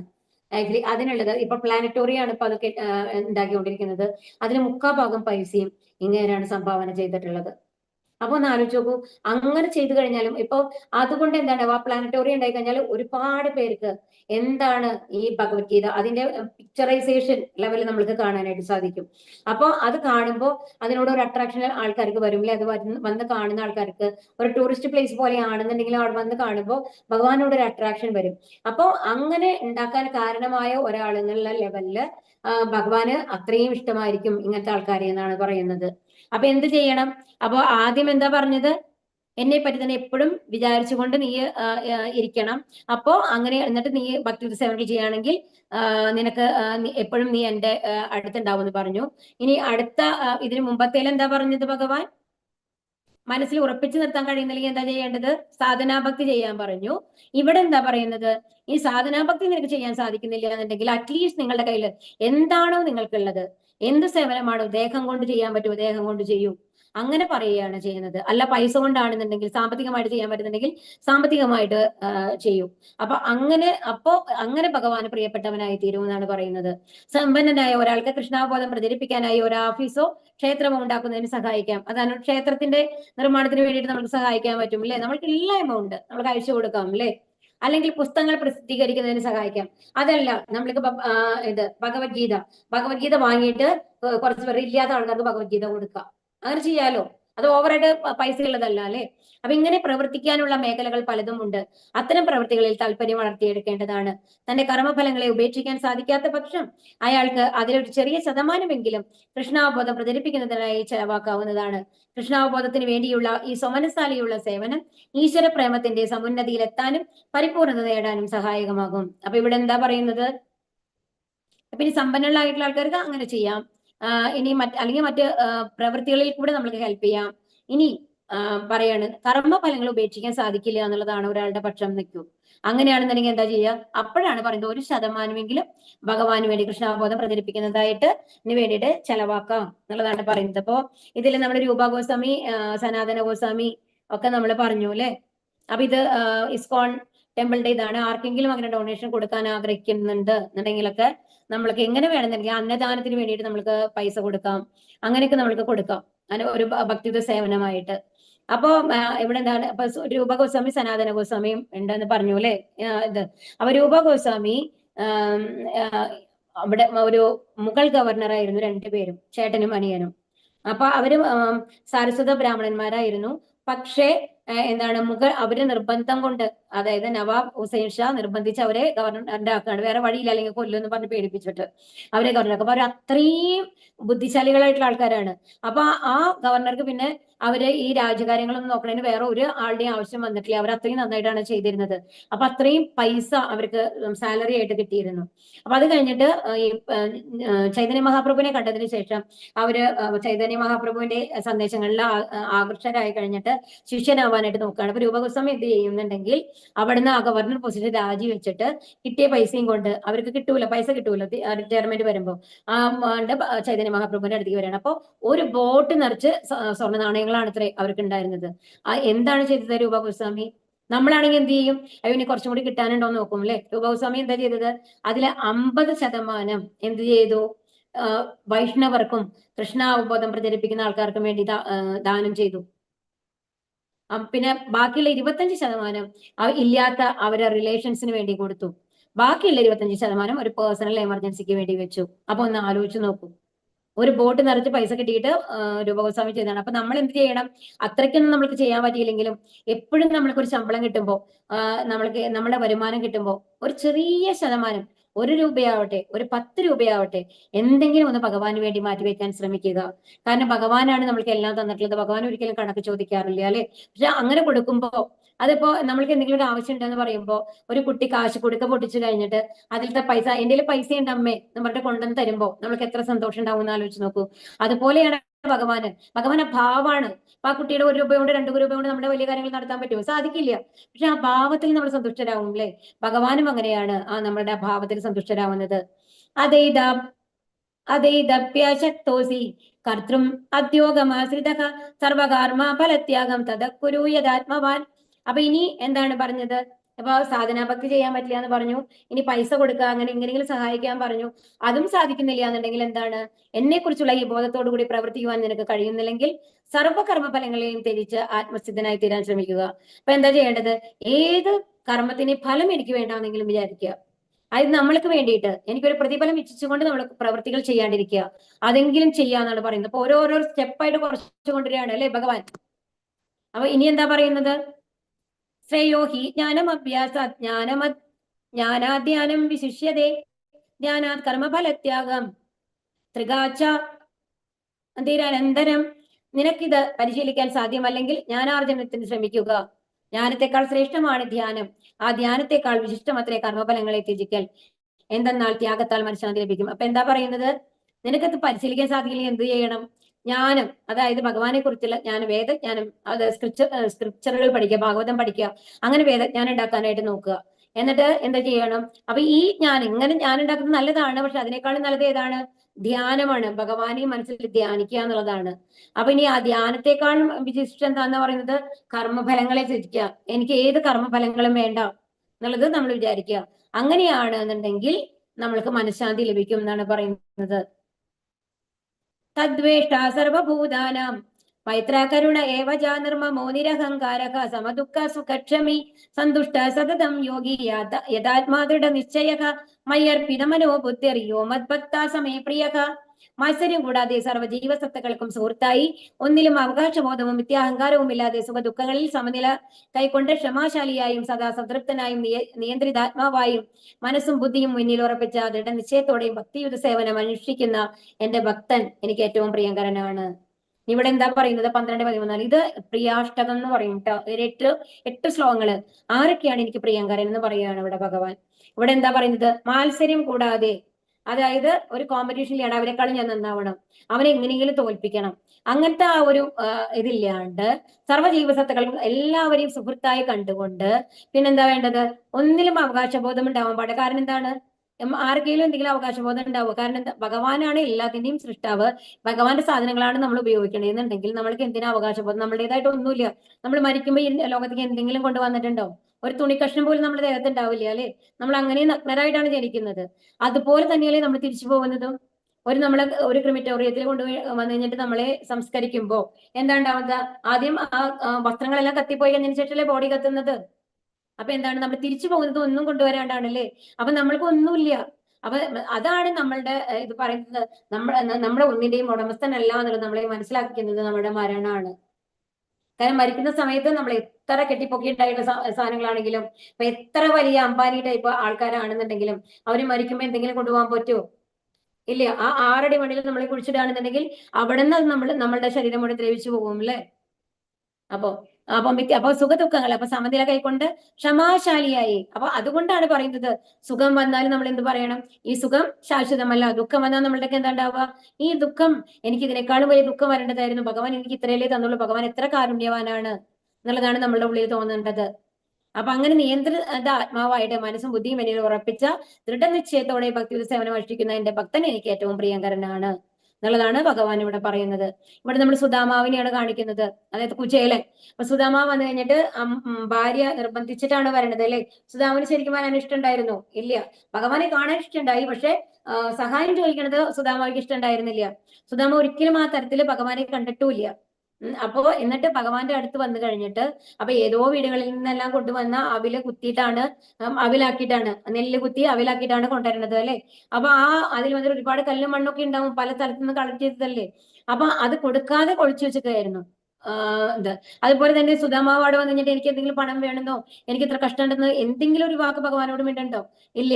എന്താണ്? ഭഗവാന്റെ ഭംഗിയിൽ മുഴുകാണ്, ഭഗവാന്റെ സേവനത്തിൽ മുഴുകാണ് ചെയ്തത് അല്ലെ സുദാമാവ്. അപ്പൊ ഇവിടെ എന്താ പറയുന്നത്? അപ്പൊ അങ്ങനെ ഒന്നും ഒരാഗ്രഹവും ഇല്ലാണ്ട് എന്നെ തന്നെ പ്രാപിക്കാൻ ആഗ്രഹിച്ച് എന്റെ സേവനത്തിൽ മുഴുകുന്ന ഭക്തൻ എന്റെ ഏറ്റവും പ്രിയങ്കരനാണ്. യസ്മാ നോദിജതേ ലോകോ ലോകോ നോദിജതേ ചയക ഹർഷാമർഷ ഭയോദ്യോഗേർ മുക്തോയാസ ചമേ പ്രിയക. ഇനി അടുത്തത് എന്താ പറയുന്നത്? ആരാലാണോ ആർക്കും ബുദ്ധിമുട്ടുകളൊന്നും ഇല്ലാത്തത്, ആരാണോ ഏതൊരുവനാലും അസ്വസ്ഥനായി തീരാത്തത്, സുഖദുഃഖങ്ങളിലും ഭയോത്കണ്ഠകളിലും സമചിത്തനായിരിക്കുന്നവനാരാണോ, അങ്ങനെയുള്ള എന്റെ ഭക്തൻ എനിക്ക് വളരെ പ്രിയപ്പെട്ടവനാണ്. അപ്പൊ ഇവിടെ എന്താ പറയുന്നത്? ആരാണോ എനിക്ക് ബുദ്ധിമുട്ടുകളൊന്നും ഉണ്ടാക്കാത്തത്, ബുദ്ധിമുട്ടുകൾ ഒന്നും ഇല്ലാത്തത് ആരാലാണോ, അതായത് ഭഗവാനെ ബുദ്ധിമുട്ടിക്കരുത് എന്ന് പറഞ്ഞാൽ എന്താ ചെയ്യേണ്ടത്? ഭഗവാന്റെ നിർദ്ദേശം അനുസരിച്ച് നമ്മൾ ജീവിക്കണം. അതായത് ഒരാളെ പോയി കൊന്നു, ഒരാളെ പോയി തല്ലി, അങ്ങനത്തെ ആൾക്കാരോടൊക്കെ ഭഗവാൻ ഇഷ്ടം ഉണ്ടാവും? ഇല്ല. കാരണം എന്താണ്? എല്ലാവരും തുല്യരാണ് അല്ലെ? അപ്പൊ നമ്മുടെ കർമ്മങ്ങളുടെ ഫലമാണ് നമ്മൾ അനുഭവിക്കുന്നത്. നമ്മൾക്ക് ഇത്രയൊക്കെ കിട്ടാൻ യോഗ്യതയുള്ളൂ എന്ന് വിചാരിച്ചിട്ട് നമ്മളത് സഹിക്കാൻ പഠിക്കണം. അപ്പൊ ആരാണോ ഏതൊരുവനാലും അസ്വസ്ഥന, ഇപ്പൊ ആരെന്ത് ചെയ്തു കഴിഞ്ഞാലും അയാൾക്ക് അസ്വസ്ഥത തോന്നില്ല. കാരണം എന്താണ്? ഇങ്ങനെയാണ് കാണുന്നത്, എന്റെ കർമ്മഫലങ്ങൾ ഞാൻ അനുഭവിക്കുന്നു. ഒരാൾ എന്നെ വന്ന് തല്ലുകയാണ്, ഞാൻ തെറ്റ് ചെയ്തിട്ടില്ല, അയാൾ തെറ്റിദ്ധരിച്ചിട്ട് എന്നെ വന്ന് തല്ലുകയാണ്. അല്ലെങ്കിൽ അപ്പൊ നമ്മൾ എന്താ വിചാരിക്കേണ്ടത്? കഴിഞ്ഞ ജന്മത്തിൽ ഞാൻ ആരെയോ ഇതേമാതിരി തല്ലിയിട്ടുണ്ട്, അല്ലെങ്കിൽ ഏതോ ഒരു ജന്മത്തില് ഞാൻ ആരെയോ ഇതേമാതിരി തല്ലിയിട്ടുണ്ട്, അത് എനിക്ക് തിരിച്ചു വരികയാണ്. For every action there is an equal and opposite reaction അല്ലെ? ഐസക് ന്യൂട്ടൻ പറഞ്ഞു അല്ലെ? 3rd law of Isaac Newton. അപ്പൊ എന്താ പറയുന്നത്? അപ്പൊ അങ്ങനെ എല്ലാവരെയും അപ്പൊ ആരെന്ത് ചെയ്താലും നമ്മൾ അസ്വസ്ഥനാവില്ല. അതുപോലെ തന്നെ നമ്മൾ ഇതിനു മുമ്പ് പറഞ്ഞു അല്ലേ, നമ്മൾ എക്സ്പെക്ടേഷൻ വെക്കുമ്പോഴാണ് ഒരാൾ നമ്മൾക്ക് ഇന്നമാര് ചെയ്തു തരണം. എന്റെ പിറന്നാളിന് എന്റെ ഭർത്താവ് എനിക്ക് വന്നിട്ട് ഏറ്റവും നല്ല ഒരു സാരി വാങ്ങി തരണം എന്ന് ഞാൻ വിചാരിച്ചിട്ട് പിറന്നാളെ ഓർമ്മയില്ലാത്ത അവസ്ഥയിൽ അവരിയ്ക്കുകയാണെന്നുണ്ടെങ്കിൽ നമ്മൾക്ക് എന്ത് വരും? കോപം വരും, ദേഷ്യം വരും. അതെങ്ങനെയാണ് അങ്ങനെ ആവാൻ പറ്റുക? ഞാൻ ഓരോ കാര്യങ്ങളും നോക്കിയിട്ടല്ലേ ചെയ്യുന്നത്. എന്തുകൊണ്ടാണ് അവർ എന്നെ പറ്റി ആലോചിക്കാത്തത് എന്നുള്ളത് നമ്മൾ ആലോചിക്കണം. അപ്പോഴും നമ്മൾ എന്താ ആലോചിക്കേണ്ടത്? ഇതെല്ലാം വന്നു കഴിഞ്ഞിട്ട് നമ്മൾക്ക് എന്താണോ ലഭിക്കേണ്ടത് അതാണ് നമ്മൾക്ക് ഭഗവാൻ തരുന്നത്. ഒരു പക്ഷേ നമ്മൾക്ക് ഇത്തരം ഡിറ്റാച്ച്മെന്റ് വരുത്താനും കൂടി ഭഗവാൻ അങ്ങനെ ചെയ്യും. ഇപ്പൊ പ്രഭുപാദയുടെ കേസിലൊക്കെ പ്രഭുപാദ് അത്രയും ശുദ്ധഭക്തനായിരുന്നു, എന്നിട്ട് പോലും ബിസിനസ് ഫുൾ ലോസ് ആയി, അവർക്ക് എല്ലാം നഷ്ടപ്പെട്ടു. അതുപോലെ ഭാര്യയായിട്ട് എന്താ പറയാ ഒട്ടും സെറ്റ് ആവാൻ പറ്റുന്നുണ്ടായിരുന്നില്ല, എന്നിട്ടാണ് അവർ പുറത്തേക്ക് വരുന്നത്, കുടുംബജീവിതത്തിൽ നിന്ന് പുറത്തു വരുന്നത്. അപ്പൊ എന്തുകൊണ്ടാണ് ഭഗവാൻ അങ്ങനത്തെ ഒരു കാര്യം സൃഷ്ടിച്ചത്? ഭൗതിക അറ്റാച്ച്മെന്റിൽ നിന്ന് പുറത്തു കൊണ്ടുവരാൻ ഒരു ശുദ്ധഭക്തനെ. അതിനുശേഷമാണ് പ്രഭുപാദിയായത് അല്ലെ, ഇത്രയും പുസ്തകങ്ങൾ രചിച്ചത്. അപ്പൊ ഭക്തിയുത സേവനത്തിലാണ് അവർക്ക് ഉന്നതി. അപ്പൊ അതിനു വേണ്ടിയിട്ട് ഭഗവാൻ എന്ത് ചെയ്തു? ഓരോന്നായിട്ട് കട്ട് ചെയ്ത് കൊണ്ടുവന്നു. അപ്പൊ ഇതാണ് നമ്മൾ മനസ്സിലാക്കേണ്ടത്. അപ്പൊ സുഖ ദുഃഖങ്ങളിലും ഭയോത്കണ്ഠകളിലും സമചിത്തനായിരിക്കണം. എങ്ങനെ? ഈ രീതിയിൽ ഭഗവാനെ കാണാൻ ശ്രമിക്കുക. എന്ത് നടന്നാലും ഭഗവാന്റെ പ്ലാനാണ്, നമ്മൾ അനുഭവിക്കേണ്ടതാണ് നമ്മൾക്ക് തരുന്നത്. നമ്മൾക്ക് കിട്ടേണ്ടാത്തതായിട്ടുള്ള ഒരു കാര്യം ഭഗവാൻ തരില്ല. അത് നല്ലതായാലും ചീത്തയായാലും, ദുഃഖങ്ങളായാലും തരില്ല, സുഖങ്ങളായാലും തരില്ല എന്ന് മനസ്സിലാക്കണം. അപ്പൊ ഇവിടെ എന്താ കാണിക്കുന്നത്? ചിത്രകേതു രാജാവിന്റെ കഥയാണ്. അപ്പൊ ചിത്രകേതു മഹാരാജാവ് വന്നിട്ട് ആരാണ് നമ്മൾ പറഞ്ഞു ഇതിനു മുമ്പ് ചിത്രകേതു മകൻ മരിച്ച കഥ പറഞ്ഞിട്ടായിരുന്നു, അതേ ചിത്രകേതുവാണ്. അപ്പൊ അത് കഴിഞ്ഞിട്ട് മകൻ മരിച്ചു കഴിഞ്ഞിട്ട് ആ മകൻ പറയും അല്ലെ, അവരെ ഏത് അച്ഛനും അമ്മയാണ്, എനിക്ക് ഒരുപാട് ജന്മങ്ങൾ ഉണ്ടായിരുന്നു, ഞാൻ എന്റെ കർമ്മങ്ങൾ പൂർത്തിയാക്കാനായിട്ട് പോവാണെന്ന് പറഞ്ഞിട്ട് പോകും. അപ്പൊ അത് കഴിയുമ്പോഴാണ് ആ ജ്ഞാനം വരുന്നത്. അപ്പൊ എന്നിട്ട് നാരദർ പറയാണ് ചിത്രകേതുവിനോട്, 7 ദിവസം ഭഗവാനെ ജപിച്ചുകൊണ്ടിരിക്കൂ, അപ്പൊ നിങ്ങൾക്ക് അതിനുള്ള ബുദ്ധി ഭഗവാൻ തരും എന്ന് പറഞ്ഞിട്ട് അങ്ങനെ പൂർണ്ണ മനസ്സോട് കൂടിയിട്ട് ഭഗവാനെ ജപിച്ചിട്ട് ഭഗവാൻ എല്ലാ അനുഗ്രഹങ്ങളും തരികയാണ്. എന്താണ്? എല്ലാവർക്കും ജ്ഞാനം ഉപദേശിക്കാനുള്ള ലെവലിലുള്ള ജ്ഞാന ഉപദേശം കൊടുക്കുകയാണ് ചിത്രകേതുവിന്. അപ്പൊ അത്രയും നല്ല ഭക്തനാണ് ചിത്രകേതു എന്ന് പറയുന്നത്. അപ്പൊ ചിത്രകേതുവിനെ എവിടേക്ക് വേണമെങ്കിലും സഞ്ചരിക്കാം, അന്ന് വിമാനങ്ങളുണ്ട്. അപ്പൊ അങ്ങനെ സഞ്ചരിച്ചുകൊണ്ട് ഇങ്ങനെ കൈലാസത്തിന്റെ അതിൽ കൂടെ ഇങ്ങനെ കടന്നു പോകുമ്പോ താഴെ ശിവദേവനും പാർവതി ദേവിയും കൂടിയിട്ട് പാർവതി ദേവി ശിവദേവനും മടിയിലാണ് ഇരിക്കുന്നത്. അപ്പൊ ഭൂതഗണങ്ങൾക്ക് വന്നു കഴിഞ്ഞിട്ട് ഇങ്ങനെ അവിടെ മഹർഷിമാരൊക്കെ ഇരിക്കുന്നുണ്ട്, അവരോട് ഇങ്ങനെ ഇതിങ്ങനെ ഉപദേശങ്ങൾ നൽകുകയാണ്, വേദോപദേശങ്ങൾ ഇങ്ങനെ സംസാരിച്ചുകൊണ്ടിരിക്കുക, ജ്ഞാനം പറഞ്ഞു കൊടുക്കുകയാണ്. അപ്പൊ ഇത് കാണുമ്പോൾ ചിത്രകേതുവിന് ചിരി വരും. അവ ചിരി വന്നിട്ട് ഇത്രയും വരിഷ്ഠനാണെന്ന് ആലോചിക്കണം, എന്നിട്ട് പോലും ചിരി വന്നിട്ട് എന്താ പറയും? നോക്കൂ, സാധാരണ എന്താണ് ഭൗതികതയിലുള്ള ആൾക്കാർ പോലും ഒരു ഭാര്യയുമായിട്ട് രമിക്കുന്നത് ഏകാന്തതയിൽ വെച്ചാണ്, മറ്റാരും കാണാത്ത മാതിരിയാണ് ചെയ്യുള്ളൂ. ഈ ഇത്രയും ഇതായിട്ടുള്ള ശിവദേവ എന്താ ചെയ്യുന്നത്? പാർവതി ദേവിയെ മടിയിൽ വെച്ചിട്ട്, ഒരു സ്ത്രീയെ മടിയിൽ വെച്ച് കൊണ്ട് ഇത്രയും ആൾക്കാർ മുമ്പിൽ ഇരുന്നു കൊണ്ട് നാണമില്ലാതെ ജ്ഞാനം ഉപദേശിക്കുകയാണ്. എന്ത് ജ്ഞാനാണ് ഇവർ ഉപദേശിക്കുന്നത് എന്ന് ചോദിക്കുകയാണ്. അപ്പൊ ശിവദേവത കേട്ട് ചിരിക്കും. പക്ഷെ പാർവതി ദേവിക്ക് ദേഷ്യം വരെയാണ്. അപ്പൊ പാർവതി ദേവി പറയും, ഇയാളാണോ ബ്രഹ്മജ്ഞാനം ഉപദേശിക്കുന്നത്? ഇത്രയും ബ്രഹ്മാവും ഇന്ദ്രനും പോലും നമ്മുടെ മുമ്പിൽ വന്ന് നിൽക്കും അല്ലെ, ആക്ച്വലി ശിവദേവന്റെ മുമ്പിൽ. അവരെക്കാളും ഇതല്ലേ ശിവദേവൻ എന്ന് പറയാൻ, എത്രയോ ഉയരത്തിലുള്ള ആളാണ്. എന്താണ്? വൈഷ്ണവാനാം യഥോശം, ഏറ്റവും പരമോന്നതനായിട്ടുള്ള വൈഷ്ണവനാണ് ശിവദേവൻ എന്ന് പറയുന്നത്. അത്രയും ശുദ്ധഭക്തനാണ് ഭഗവാന്റെ എന്ന് പറയും. അപ്പോ എന്നിട്ട് പാർവതി ദേവി ശപിക്കുകയാണ്, നിനക്ക് അസുര ജന്മം ലഭിക്കട്ടെ എന്ന്. എന്നിട്ട് അപ്പോഴും ചിരിക്കുകയാണ്. അപ്പൊ ചിത്രകേതുവിന് പക്ഷെ ദേഷ്യം വരുന്നില്ല, അസുരനാണ് അവൻ പോണെന്ന് കേൾക്കുമ്പോ ചിരിക്കും. ചിരിച്ചിട്ട് പറയുകയാണ്, ഭഗവാന്റെ അടുത്ത് വന്നിട്ട് നമസ്കരിക്കും. ഓക്കെ, ഞാൻ തയ്യാറാണ് അങ്ങനെ ഒരു ജന്മം എടുക്കാൻ എന്ന് പറഞ്ഞിട്ട് പോവാണ്. അപ്പൊ പാർവതി ദേവിക്ക് ഭയങ്കര ആശ്ചര്യം. ദേവി ഈ ഒരാളെ ശപിച്ചു കഴിഞ്ഞിട്ട് ഇങ്ങനെ റിയാക്ട് ചെയ്യുന്നത് ഒരിക്കലും കണ്ടിട്ടില്ല, അത് ഇങ്ങനെയാണ് ഇങ്ങനെ അയാൾക്ക് റിയാക്ട് ചെയ്യാൻ പറ്റണേ ചോദിക്കുമ്പോ ശിവദേവൻ പറയുകയാണ്, എല്ലാം ഭഗവാന്റെ ഭക്തന്മാരെല്ലാം അങ്ങനെയാണ്.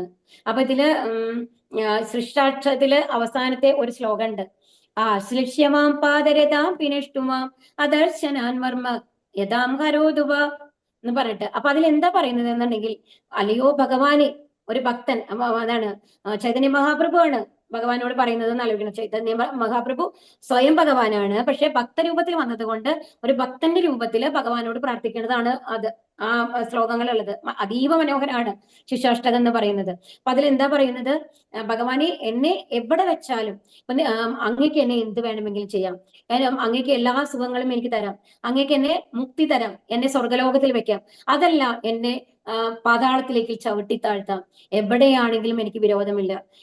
ഒന്ന് മാത്രമാണ് എനിക്ക് ചെയ്യേണ്ടത്, എപ്പോഴും അങ്ങയുടെ കീർത്തനങ്ങൾ ചൊല്ലാൻ എന്നെ അനുവദിക്കണം. അങ്ങയുടെ പതാരവിന്ദങ്ങളിൽ അടിഞ്ഞു കിടക്കാനായിട്ട് എന്നെ സഹായിക്കണം. അപ്പം അവർക്ക് എന്ന് പറയുന്നത് ഭഗവാന്റെ സന്തോഷം മാത്രമേ ഉള്ളൂ. ഭഗവാൻ എന്നെ നരകത്തിലേക്ക് വിടാനാണോ ഇഷ്ടം? ഓക്കെ, ആയിക്കോട്ടെ.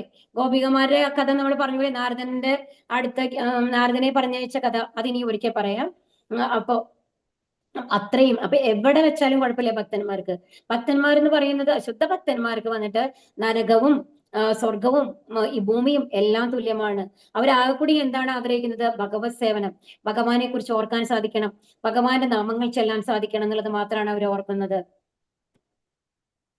അനപേക്ഷാശു വിജിർദക്ഷ ഉദാസീനോ ഗതവ്യതഃ സർവാരംഭ പരിത്യാഗിയോ മദ്ഭക്ത സമയപ്രിയഃ. സാധാരണ കർമ്മക്രമങ്ങളെ ഒന്നിനെയും ആശ്രയിക്കാത്തവനും വിശുദ്ധനും നിപുണനും ഉത്കണ്ഠാവ്യത എന്നിവയില്ലാത്തവനും ഫലം ഉദ്ദേശിച്ച് പ്രവർത്തിക്കാത്തവനുമായ എന്റെ ഭക്തൻ എനിക്ക് ഏറ്റവും പ്രിയപ്പെട്ടവനാണ്. അപ്പൊ എന്താ പറയുന്നത്? സാധാരണ കർമ്മക്രമങ്ങളെ ഒന്നിനെയും ആശ്രയിക്കാത്തവൻ, അതായത് അത് ഭൗതിക കാര്യങ്ങൾ എന്നാണ് ഇവിടെ ഉദ്ദേശിക്കുന്നത്.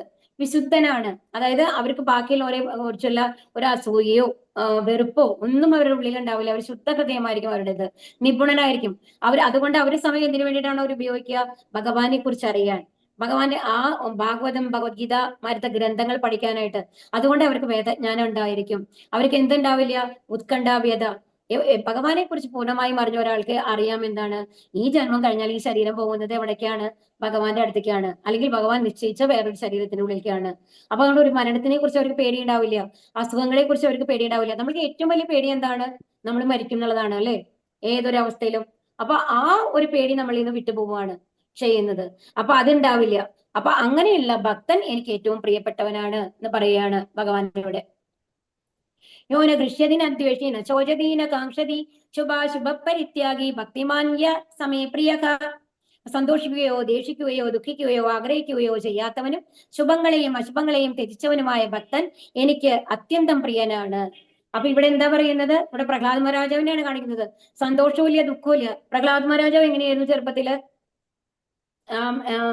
എന്തൊക്കെയാണ് ഹിരണ്യകശിപു ചെയ്തത്? എന്താണ്? ആനയെ വെച്ചിട്ട് ചവിട്ടാനോ പോകുന്നത്, അല്ലേ? പിന്നെന്തത്? പാമ്പുകളെ കൊണ്ട് കടുപ്പിക്കാൻ നോക്കി, മലമുകളിൽ നിന്നും വലിച്ചെറിഞ്ഞു. അവസാനത്തെ സ്റ്റെപ്പിലാണ് എന്ത് ചെയ്യുന്നത്? ഹോളിക എന്താണ് അവര് മടിയില് കുഞ്ഞിനെ കിടത്തിയിട്ട് തീയില് എടുത്ത് ചാടി തീയിലിരുന്നു. എന്നിട്ട് എന്തായിരുന്നു കാരണം? ഹോളിലേക്ക് വന്നു കഴിഞ്ഞിട്ട് ഒരു വരം കിട്ടിയിട്ടുണ്ടായിരുന്നു, തീയിൽ വന്നു കഴിഞ്ഞിട്ട് പൊള്ളില്ല, അതിന് രക്ഷപ്പെടുന്നു. പക്ഷെ ഇവിടെ പ്രഹ്ലാദനെ മടിയിൽ വെച്ചിരിക്കുമ്പോ എന്താണ്ടായത്? പ്രഹ്ലാദന് ഒരു പോറൽ പോലും ഏൽക്കാതെ രക്ഷപ്പെട്ടു, ഹോളിക മരിക്കുകയാണ് ചെയ്യുന്നത്. അപ്പൊ ഒരു ഭക്തനെ എന്തെങ്കിലും ചെയ്യാനായിട്ട് നമ്മൾ നോക്കിക്കഴിഞ്ഞാൽ അത് അത്രയും വലിയ അപരാധമാണ്, വൈഷ്ണവ അപരാധമാണ്. ഒരിക്കലും ഒരു വൈഷ്ണവ ഭക്തനെ നമ്മൾ പുച്ഛിക്കാനോ ദേഷിക്കാനോ ഒന്നും പാടില്ല എന്നാണ് പറയുന്നത്. അതിന്റെ ഫലം അപ്പൊ കിട്ടും. അപ്പൊ ഹോളികയ്ക്ക് എന്താണ്ടായത്? ഇത്രയും വലിയ വരം കിട്ടിയിട്ടും അതിന് ഫലം ഉണ്ടായോ? ഇല്ല, മരിച്ചു. അപ്പൊ ഭഗവാന്റെ ഇതിന് എന്താ മനസ്സിലാക്കുന്നത്? നമ്മൾ ആരെ കയ്യിൽ നിന്ന് എന്ത് വരങ്ങൾ വാങ്ങിയിട്ടും കാര്യമില്ല. ഭഗവാൻ ഇച്ഛയ്ക്ക് മേലെ പോയി കഴിഞ്ഞാല് ഭഗവാൻ നിശ്ചയിക്കുന്നതാണ് ധർമ്മം എന്ന് പറയുന്നത്. ഭഗവാൻ കൊല്ലണം എന്ന് വിചാരിച്ചു കഴിഞ്ഞാൽ നമ്മുടെ ഏത് വരത്തിന് മേലെ പോയിട്ടും നമ്മൾക്ക് കൊല്ലാൻ സാധിക്കും. ഭസ്മാസുരന് വരം ലഭിച്ചു, അല്ലെ? ചൂണ്ടുവിരൽ കൊണ്ട് ആരെ ഇതാക്കി കഴിഞ്ഞാലും അയാൾ മരിക്കും എന്നുള്ളത്. അപ്പൊ ശിവദേവന് വേണ്ടിയിട്ട് അത്രയും വൈഷ്ണവനായിട്ടുള്ള ശിവദേവന്റെ നേരെ കൈ ഓങ്ങിയപ്പോ എന്താ ഭഗവാൻ ചെയ്തത്? ഭഗവാൻ മോഹിനി രൂപത്തിൽ വന്നു കഴിഞ്ഞിട്ട് അടവെടുത്തിട്ട് ഭസ്മാസുരനെ കൊന്നു, അല്ലെ?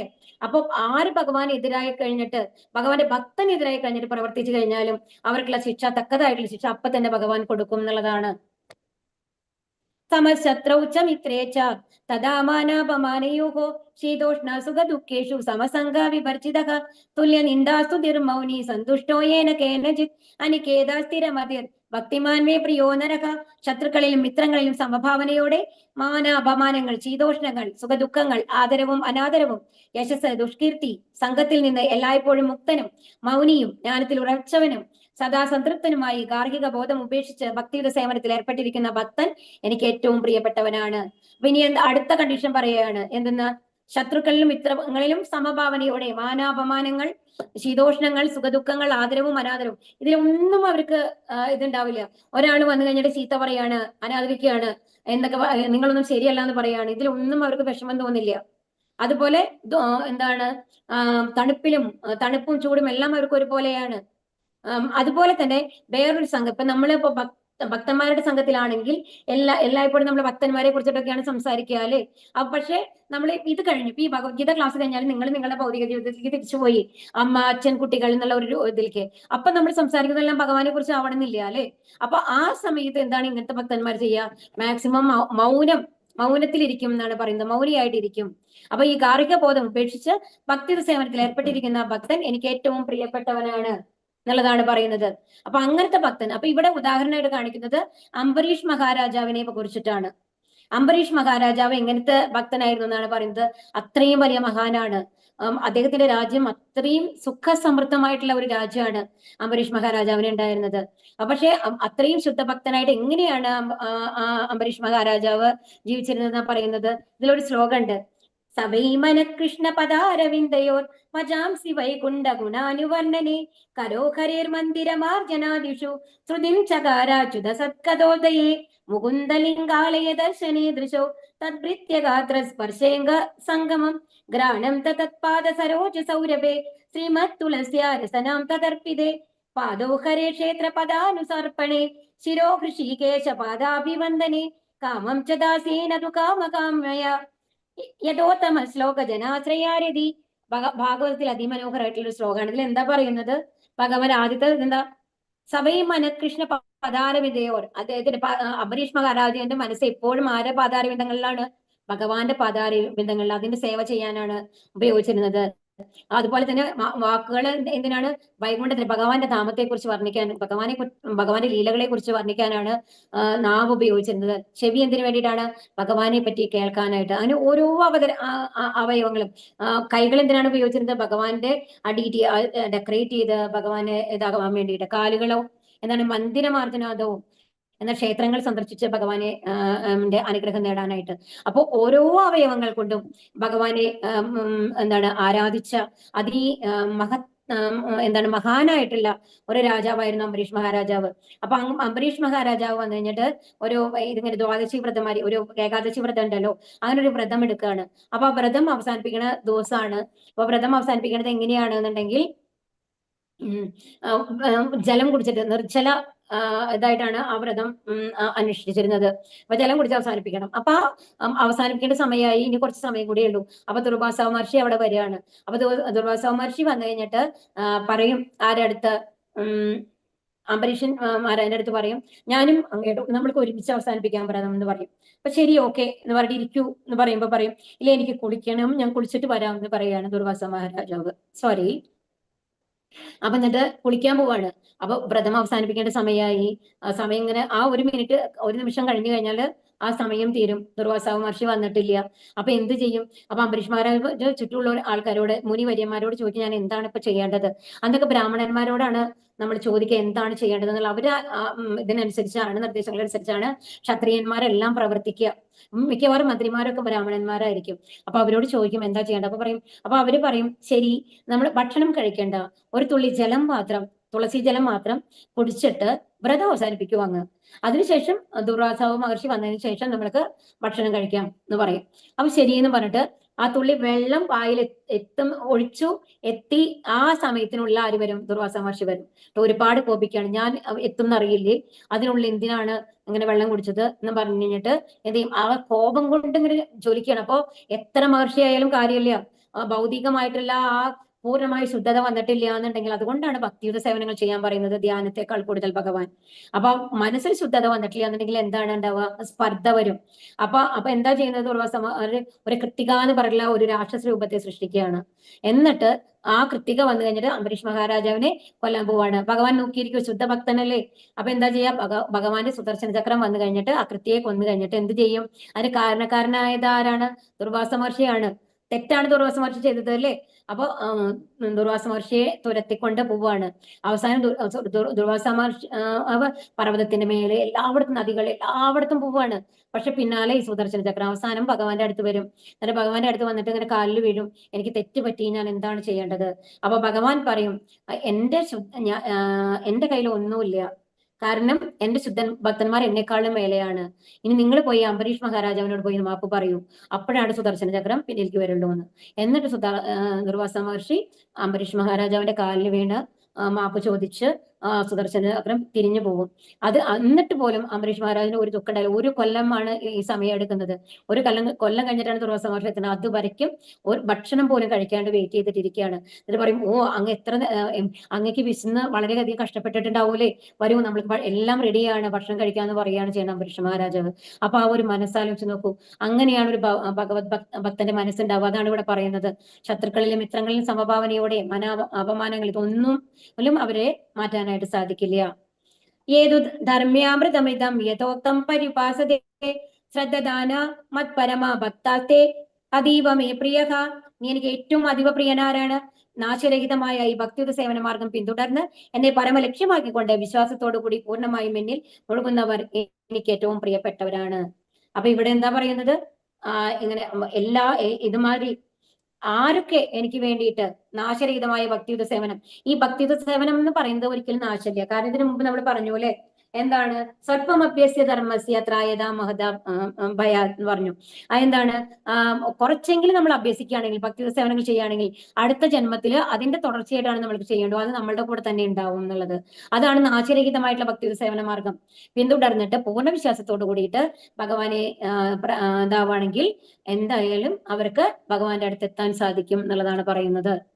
ഹരേ കൃഷ്ണ കൃഷ്ണ കൃഷ്ണ ഹരേ ഹരേ, ഹരേ രാമ രാമ രാമ ഹരേ ഹരേ. അപ്പൊ ഇവിടെ എന്താ ഇപ്പൊ ഈ ഭക്തിയോഗം എന്താണ് നമ്മളെ പഠിപ്പിക്കുന്നത്? നമ്മൾ പൂർണ്ണ മനസ്സോട് കൂടിയിട്ട് ഭഗവാന് വേണ്ടി സമർപ്പിക്കുക, ഭക്തിയുത സേവനങ്ങൾ ചെയ്യുക. അതല്ലാതെ വേറെ മാർഗങ്ങളൊന്നുമില്ല. ഭഗവാൻ ഇത് അപ്പൊ ദുർവാസ മഹർഷിയൊക്കെ കാണുമ്പോൾ നമ്മൾ മനസ്സിലാക്കണം എന്തെന്ന്, ഇപ്പൊ അഷ്ടാംഗ യോഗം കൊണ്ടോ ധ്യാന യോഗം കൊണ്ടോ ജ്ഞാനയോഗം കൊണ്ടോ ഒക്കെ ഭഗവാനെ പ്രാപിച്ച ആൾക്കാരാണെങ്കിലും അവരുടെ മനസ്സ് എപ്പോ വേണമെങ്കിലും മാറാം. പക്ഷേ എന്താണ് ഹരിദാസ് ഠാക്കൂറിനെ നമ്മൾ കണ്ടു അല്ലെ, ഭക്തിയുത മാർഗത്തില് ഒരു പ്രൊസ്റ്റിറ്റ്യൂട്ട് വന്നിട്ട് പോലും അവരെ ഭക്തന്മാരാക്കി മാറ്റുകയാണ് ചെയ്തത് അല്ലെ. അപ്പൊ ശുദ്ധ ഭക്തന്മാരെല്ലാം ഭഗവാന്റെ ശുദ്ധ ഭക്തിയുത മാർഗത്തിൽ കൂടി ഭഗവാനെ പ്രാപിച്ച ഓരോരുത്തരും ഒരിക്കലും താഴെ വരില്ല. അവ ഭഗവത്ധാമത്തിലേക്ക് പോകാനുള്ള അനുഗ്രഹം നമ്മൾക്ക് കിട്ടും. അതുപോലെ തന്നെ ഒരിക്കലും നമ്മൾ തിരിച്ചു വരേണ്ട ആവശ്യവും വരില്ല എന്നുള്ളതാണ് ഇവിടെ പറയുന്നത്. ഹരേ കൃഷ്ണ ഹരേ കൃഷ്ണ ഹരേ കൃഷ്ണ. ഹരേ കൃഷ്ണ. ചോദ്യോത്തരങ്ങൾ നോക്കണോ? ഹരേ കൃഷ്ണ മാതാജി. ഹരേ കൃഷ്ണ. ഹരേ കൃഷ്ണ. ക്വസ്റ്റ്യൻസ് ഉണ്ടെങ്കിൽ ക്വസ്റ്റ്യൻസ് ഉള്ളവർ എടുക്കൂ കേട്ടോ.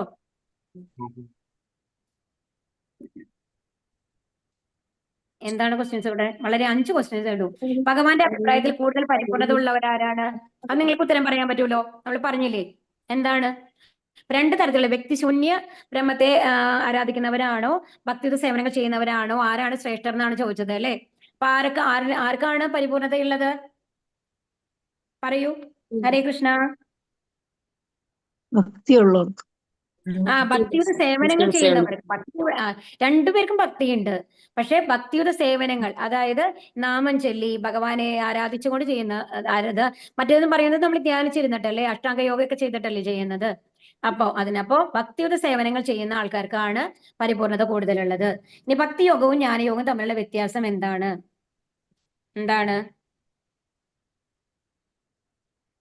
ഭക്തിയോഗം ഒരു മിനിറ്റ് കേട്ടോ. എന്താ പറയൂ, ആരെങ്കിലും പറയൂ. ഭക്തിയുത സേവനങ്ങളും ഏത് ഇതിൻ്റെതാണെന്ന് ഞാൻ കറക്റ്റ് ആയിട്ട് പറഞ്ഞുതരാം. ഇതിൽ സ്ലോഗൻ നമ്പർ ഇട്ടിട്ടില്ലല്ലോ. ഒരു സെക്കൻഡ് കേട്ടോ. എന്താ വ്യത്യാസം നിങ്ങൾക്ക് അറിയാലോ. ഇപ്പൊ ജ്ഞാനം ചെയ്തു കഴിഞ്ഞാൽ എന്താ ഉള്ളത്? ഭക്തി ജ്ഞാനത്തിന് കൂടുതൽ ഇമ്പോർട്ടൻസ് കൊടുക്കുന്നു. അതായത് ജ്ഞാനത്തിന് നമ്മൾ കുറച്ചും കൂടി ബുദ്ധിമുട്ടാണ്. അതായത് ഭക്തിയുത മാർഗം എന്ന് പറയുന്നത് ഭഗവാനെ പ്രാപിക്കാനായിട്ട് വളരെ ഈസിയുള്ള മാർഗമാണ് അല്ലേ. ഹരേ കൃഷ്ണ. കേൾക്കുന്നില്ലേ? പക്ഷേ ഭക്തിയുത സേവനങ്ങൾ എന്ന് പറയുന്നത് അതിന് ഒരുപാട് ഇതില്ല. നമ്മൾ എന്താണ്, ആർക്ക് വേണമെങ്കിലും ഭക്തിയുത സേവനം നമ്മൾക്ക് പരിശീലിക്കാനായിട്ട് സാധിക്കും. എന്നാൽ ജ്ഞാനയോഗം എന്ന് പറയുന്നത് അങ്ങനെയല്ല. ജ്ഞാനം ആർജിച്ച് ഇവിടെ എന്താണ്, ഭക്തിയുത സേവനങ്ങൾ ചെയ്യാൻ സാധിക്കുന്നില്ലെങ്കിൽ മാത്രമാണ് എന്തെന്ന് പറയുന്നത്, ജ്ഞാനാർജനത്തിന് ശ്രമിക്കുക എന്നാണ് പറയുന്നത് അല്ലെ. അപ്പൊ ഈ ജ്ഞാനയോഗത്തിനേക്കാളും ശ്രേഷ്ഠമാണ് ഭക്തിയോഗം എന്ന് പറയുന്നത്. കാരണം ജ്ഞാനയോഗം എന്ന് പറയുന്നത് നമ്മൾ എന്താണ്, ഒരുപാട് ബുദ്ധിമുട്ടിയിട്ട് ഭഗവാനിലേക്ക് എത്തുന്ന മാതിരിയാണുള്ളത്. എന്നാൽ ഭക്തിയുത സേവനം അത് ചെയ്യാനായിട്ട് ഏറ്റവും ഈസിയാണ്, ഭഗവാനിൽ എത്താനും വളരെ ഈസിയാണ് എന്നുള്ളതാണ് വ്യത്യാസം ജ്ഞാനയോഗത്തിന്റെയും ഭക്തിയോഗത്തിന്റെയും. ഇനി അടുത്ത ക്വസ്റ്റ്യൻ എന്താണ്? അറിയാൻ വേണ്ടി. അർച്ചാ വിഗ്രഹത്തെ പറ്റി പ്രഭുവാദർ പറഞ്ഞിരിക്കുന്നത് എങ്ങനെയാണ്? എന്താണ് അത് നിങ്ങൾക്ക് പറയാലോ അല്ലെ? അത് ഈസി അല്ലേ? പറയൂ. അംഗീകൃതമായ പ്രാതിനിധ്യമുള്ള ഒരു വിഗ്രഹ രൂപം ഒരു ഈശ്വരനുണ്ട്, അതിനെയാണ് അർച്ച വിഗ്രഹം എന്ന് പറയുന്നത്. അർച്ചവിഗ്രഹം എന്ന് പറയുന്നത് ഭഗവാന്റെ വിഗ്രഹമാണ്. ഇതിന്റെ ഉദാഹരണമായിട്ട് എന്താ പറഞ്ഞത്? നമ്മളൊരു അംഗീകൃതമായിട്ടുള്ള തപാൽ പെട്ടിയിൽ ഇട്ട് കഴിഞ്ഞാൽ നമ്മുടെ കത്തുകൾ അവിടെ എത്തും അല്ലെ? എന്നാൽ നമ്മൾ ഏതെങ്കിലും ഒരു പെട്ടിയിൽ കൊണ്ടുപോയാൽ എത്തില്ല. അതുപോലെ തന്നെയാണ് ഒരു അർച്ച വിഗ്രഹത്തിൽ കൂടി ഭഗവാനെ പൂജിച്ചു കഴിഞ്ഞാൽ ഭഗവാൻ അത് സ്വീകരിക്കും. നമ്മൾ പ്രസാദം മുമ്പിൽ വെച്ച് കഴിഞ്ഞാൽ ഭഗവാൻ കണ്ണുകൾ കൊണ്ട് സ്വീകരിക്കും. അതാണ് പറയുന്നത് അർച്ചവിഗ്രഹത്തെ പറ്റിയിട്ട് പ്രഭുപാദര്. അപ്പൊ അർച്ചവിഗ്രഹവും ഭഗവാനും തമ്മിൽ വ്യത്യാസമില്ല എന്നുള്ളതാണ് പറഞ്ഞിട്ടുള്ളത് കേട്ടോ. ഇനി 8 മുതൽ 12 വരെയുള്ള ശ്ലോകത്തിൽ ഭഗവാൻ എന്താണ് പറഞ്ഞിട്ടുള്ളത്? 8 മുതൽ 12 വരെയുള്ള ശ്ലോകത്തിൽ എന്താ പറഞ്ഞിട്ടുള്ളത്? അതാണ് ആദ്യം എന്താ പറഞ്ഞത്? പറയാൻ സാധിക്കുമോ ആർക്കെങ്കിലും? ഏറ്റവും ആദ്യം എങ്ങനെ ആണ് ഭഗവാനെ പൂർണ്ണമായും ഭഗവാനിൽ സമർപ്പിച്ചിട്ട് ഇരിക്കണമെന്നാണ്. മയ്യേവ മന എന്താ പറഞ്ഞത്? മനസ്സ് പൂർണ്ണമായും ഭഗവാനിൽ ഉറപ്പിക്കാനാണ് പറഞ്ഞത്. അങ്ങനെ ഭഗവാനിൽ എത്താം എന്ന് പറഞ്ഞു അല്ലെ? അത് കഴിഞ്ഞിട്ട് പിന്നെന്താ പറഞ്ഞത്? അങ്ങനെ ചെയ്യാൻ സാധിക്കുന്നില്ലെങ്കിൽ എന്താ വേണ്ടത്? ഭക്തി, സാധനാ ഭക്തി പരിശീലിക്കണം. അതായത് നാമം ചൊല്ലുക, അതുപോലെ തന്നെ ഭഗവാന് വേണ്ടിയുള്ള സേവനങ്ങൾ ചെയ്യുക, അതുപോലെ ഭഗവാനെ പൂജിക്കുക, പത്രം പുഷ്പം ഫലം തോന്നും. ഇത് സാധനാഭക്തിയാണ് തുടക്കത്തില്. നമ്മൾക്ക് ഭഗവാനോട് താല്പര്യമൊന്നുമില്ല. എന്നാൽ ഇപ്പൊ നിങ്ങൾ എന്തുകൊണ്ടാണ് ഹരകൃഷ്ണ മന്ത്രം ജപിക്കുന്നത്? എല്ലാവരും പറയും ഹരകൃഷ്ണ മന്ത്രം ജപിക്കണം, എന്നാലാണ് ഭഗവാന്റെ അടുത്ത് എത്താൻ പറ്റുള്ളൂ എന്ന് വിചാരിച്ചിട്ട് നമ്മൾ തുടങ്ങിയിരിക്കുന്നതാണ് അല്ലെ? അപ്പൊ നമ്മൾ ചെയ്യണം എന്ന് വിചാരിച്ച് ചെയ്യണതാണ്. കുറച്ച് കഴിയുമ്പോഴേക്കും ആ ഒരു രാഗാനുഗ ഭക്തി, ഭഗവാനോട് ഇഷ്ടം തോന്നിയിട്ട് നമ്മൾ ചെയ്യും. അപ്പോഴാ ആ ഭാവം മാറുന്നത്. സാധന ഭക്തി മാറിയിട്ട് രാഗാനുഗ ഭക്തി എന്നാണ് ആ സമയത്തേക്ക് പറയുക കേട്ടോ. ഇതൊക്കെ അടുത്ത ലെവൽ 2 വരുമ്പോൾ നിങ്ങൾ കുറച്ചും കൂടി ഡീപ്പായിട്ട് പഠിക്കും. ഇനി അപ്പൊ രണ്ടാമത്തെ എന്താണ്? ഭക്തിയോഗത്തിന് വേണ്ടുന്ന നിബന്ധനകൾ അനുഷ്ഠിക്കാൻ നിനക്ക് കഴിവില്ലെങ്കിൽ എന്ത് ചെയ്യണം? ഭഗവാന് വേണ്ടിയിട്ട് പ്രവർത്തിക്കണം. അപ്പൊ ആദ്യം മനസ്സ് മുഴുവൻ ഭഗവാനിൽ പൂർണ്ണമായിട്ട് ഉറപ്പിക്കാനാണ് പറഞ്ഞത്. അത് സാധിക്കുന്നില്ലെങ്കിൽ സാധനാഭക്തി ചെയ്യാൻ പറഞ്ഞു. ഇനി സാധനാഭക്തി ചെയ്യാൻ പറ്റിയില്ലെങ്കിൽ എന്താ ചെയ്യേണ്ടത്? ഭഗവാന് വേണ്ടിയിട്ട് പ്രവർത്തിക്കുക. അതാണ് നമ്മൾ ആൽബർട്ട് ഫോർഡിന്റെ ഒക്കെ പറഞ്ഞില്ലേ, പൈസയാണെങ്കിൽ പൈസയുടെ രൂപത്തിലോ, അല്ലെങ്കിൽ ഒരു ബുക്ക് പ്രചാരണം ചെയ്യാൻ പറയണമെങ്കിൽ ബുക്ക് വാങ്ങിയിട്ട് വിതരണം ചെയ്യാൻ പറയണമെങ്കിൽ അങ്ങനെയോ എങ്ങനെയെങ്കിലും നമ്മൾക്ക് ഭഗവാനെ സേവിക്കുക. അതല്ലെങ്കിൽ ഇനി അത് സാധിക്കുന്നില്ലെങ്കിൽ എന്താ പറഞ്ഞത്? എല്ലാ കർമ്മഫലങ്ങളും ത്യജിക്കാനാണ് പറഞ്ഞത്. നമ്മുടെ എല്ലാ കർമ്മഫലങ്ങളും ത്യജിക്കുക. അതാണ് അകർമ്മത്തിലേക്ക് കൊണ്ടുവരിക എന്നുള്ളതാണ്. അപ്പൊ നിഷ്കാമ കർമ്മം ചെയ്യുക. ഇനി അതിന് സാധിക്കുന്നില്ലെങ്കിൽ എന്താ പറഞ്ഞത്? ജ്ഞാനയോഗം ചെയ്യുക. അതായത് അത് ജ്ഞാനയോഗത്തിന്റെ അവസാനമായിട്ടാണ് ധ്യാനയോഗം വരുന്നത്. നമ്മൾ ഇത് അഷ്ടാംഗ യോഗയുടെ തുടക്കം വരെയാണ് നമ്മൾക്ക് ഇത് വരിക. ജ്ഞാനയോഗം എന്ന് പറയുന്നത് നമ്മൾ ഭഗവാനെ കുറിച്ചുള്ള അറിവ് സമ്പാദിക്കുന്നു. അത് ആദ്യം ശരിയാണോ ഈ പറഞ്ഞ ഈ എന്താണ് അതിന്റെ ഏകദേശം എങ്ങനെ പോകാന്നുണ്ടെങ്കിൽ ഭഗവത്ഗീതയിലൊക്കെ പറഞ്ഞ കാര്യങ്ങൾ ശരിയാണോ നമ്മൾ ആദ്യം അന്വേഷിക്കുന്നു. അങ്ങനെ അന്വേഷിച്ച് ഭഗവാനിലേക്ക് എത്തുക എന്നുള്ളതാണ് അവസാനം. അപ്പൊ അതൊരു എന്താ പറയാ ലോങ് പ്രോസസ്സാണ്. ആ ധ്യാനം, പിന്നെ ധ്യാനയോഗം വരുന്നു. അപ്പൊ അവസാനം ധ്യാനത്തിന്റെ ലെവൽ എത്തുമ്പോഴാണ് സമാധി എന്നുള്ള ലെവലിലേക്ക് നമ്മൾ എത്തുമ്പോൾ ഭഗവാനെ നമ്മൾക്ക് അറിയാനായിട്ട് സാധിക്കും. അത് കഴിഞ്ഞിട്ട് പിന്നെ എന്താ ചെയ്യുന്നത്? കർമ്മഫലങ്ങളെ ത്യജിക്കുക. അപ്പൊ പക്ഷെ ഇതിനേക്കാളൊക്കെ നല്ലത് ഏതാന്നാ പറയുന്നത്? കർമ്മഫലങ്ങൾ. അപ്പൊ ഇനി കർമ്മഫലങ്ങൾ ത്യജിക്കുക. അങ്ങനെ ഓരോ കാര്യങ്ങളാണ് പറഞ്ഞത് അല്ലെ? ഇതാണ് 8 മുതൽ 12 വരെയുള്ള കാര്യങ്ങൾ ഇതിൽ പറഞ്ഞത്. ഇപ്പൊ മനസ്സിലായോ? ആദ്യം ഏകാഗ്രമായി മനസ്സിൽ ഉറപ്പിക്കുക, അല്ലെങ്കിൽ സാധനാഭക്തി ചെയ്യുക. സാധനാഭക്തി ചെയ്യാൻ സാധിച്ചില്ലെങ്കിൽ എന്താ ചെയ്യാൻ പറഞ്ഞത്? എന്താ പറഞ്ഞത്? ഭഗവാന് വേണ്ടി പ്രവർത്തിക്കുക. ഭഗവാന് വേണ്ടി പ്രവർത്തിക്കാൻ സാധിക്കുന്നില്ലെങ്കിൽ കർമ്മങ്ങളുടെ ഫലങ്ങൾ ഉപേക്ഷിക്കുക. അപ്പൊ കർമ്മഫലങ്ങളുടെ ഉപേക്ഷിക്കാൻ സാധിച്ചില്ലെങ്കിൽ ജ്ഞാനം ആർജിക്കുക, അല്ലെങ്കിൽ ധ്യാനയോഗം ചെയ്യാം എന്നുള്ളതാണ് പറയുന്നത്. ഇതുവരെയാണ്. പിന്നെ ലാസ്റ്റ് അതിന്റെ ഇതായിട്ട് പറയുന്നതാണ് കർമ്മങ്ങൾ ഉപേക്ഷിക്കുന്നതാണ് അതിനേക്കാളും കുറച്ചുകൂടി നല്ലതെന്ന് പറയുന്നത് ഭഗവാൻ. ഇതാണ് പറയുന്നത്. ഇനി എങ്ങനെയുള്ള ഭക്തർ ഭഗവാന് ഏറ്റവും പ്രിയങ്കരനാണ്? എങ്ങനെയുള്ള ഭക്തനാണ് ഏറ്റവും പ്രിയങ്കരനായിട്ടുള്ളത്? ഏറ്റവും അവസാനത്തെ ശ്ലോകം 20ാമത്തെ ശ്ലോകത്തിൽ ഭഗവാൻ എന്താ പറയുന്നത്?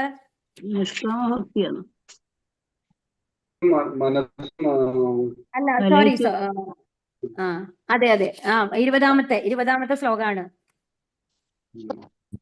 നാശരഹിതമായ ഭക്തിയുധർമ്മം നാശരഹിതമായ ഈ ഭക്തിയുത സേവന മാർഗം പിന്തുടർന്ന് എന്നെ പരമ ലക്ഷ്യമാക്കിക്കൊണ്ട് വിശ്വാസത്തോടുകൂടി പൂർണ്ണമായും എന്നിൽ മുഴുകുന്നവർ എനിക്ക് ഏറ്റവും പ്രിയപ്പെട്ടവരാണ് എന്നാണ് ഭഗവാൻ പറഞ്ഞത് അല്ലെ? നാശരഹിതമായിട്ട് ഈ ഭക്തിയുടെ സേവനം. അപ്പൊ ഭഗവാൻ വീണ്ടും നമ്മളോട് പറയുന്നത് എന്താണ്? ഭക്തിയുടെ സേവനങ്ങൾ ചെയ്യൂ, സാധനാ ഭക്തി ചെയ്യൂ, എന്നിലേക്ക് എത്തൂ എന്നുള്ളതാണ് ഭഗവാൻ പറയുന്നത്. ഹരേ കൃഷ്ണ. ഹരേ കൃഷ്ണ. ഹരേ ഹരേ കൃഷ്ണ. നമുക്ക് അവസാനിപ്പിക്കാം അല്ലേ? കൃഷ്ണ മാതാജി. ഹരേ കൃഷ്ണ. ഹരേ കൃഷ്ണ ഹരേ കൃഷ്ണ. പാഞ്ചാകൽപതരൂപ്യശ്ച കൃപാ സിന്ധുഭ്യേവ ച പതിതാനം പാവനേഭ്യോ വൈഷ്ണവേഭ്യോ നമോ നമഃ. അനന്തകോടി വൈഷ്ണവൃന്ദ കി ജയ്, പ്രഭാത് കി ജയ്, ഗുരു മഹാരാജ് കി ജയ്. ഹരേ കൃഷ്ണ.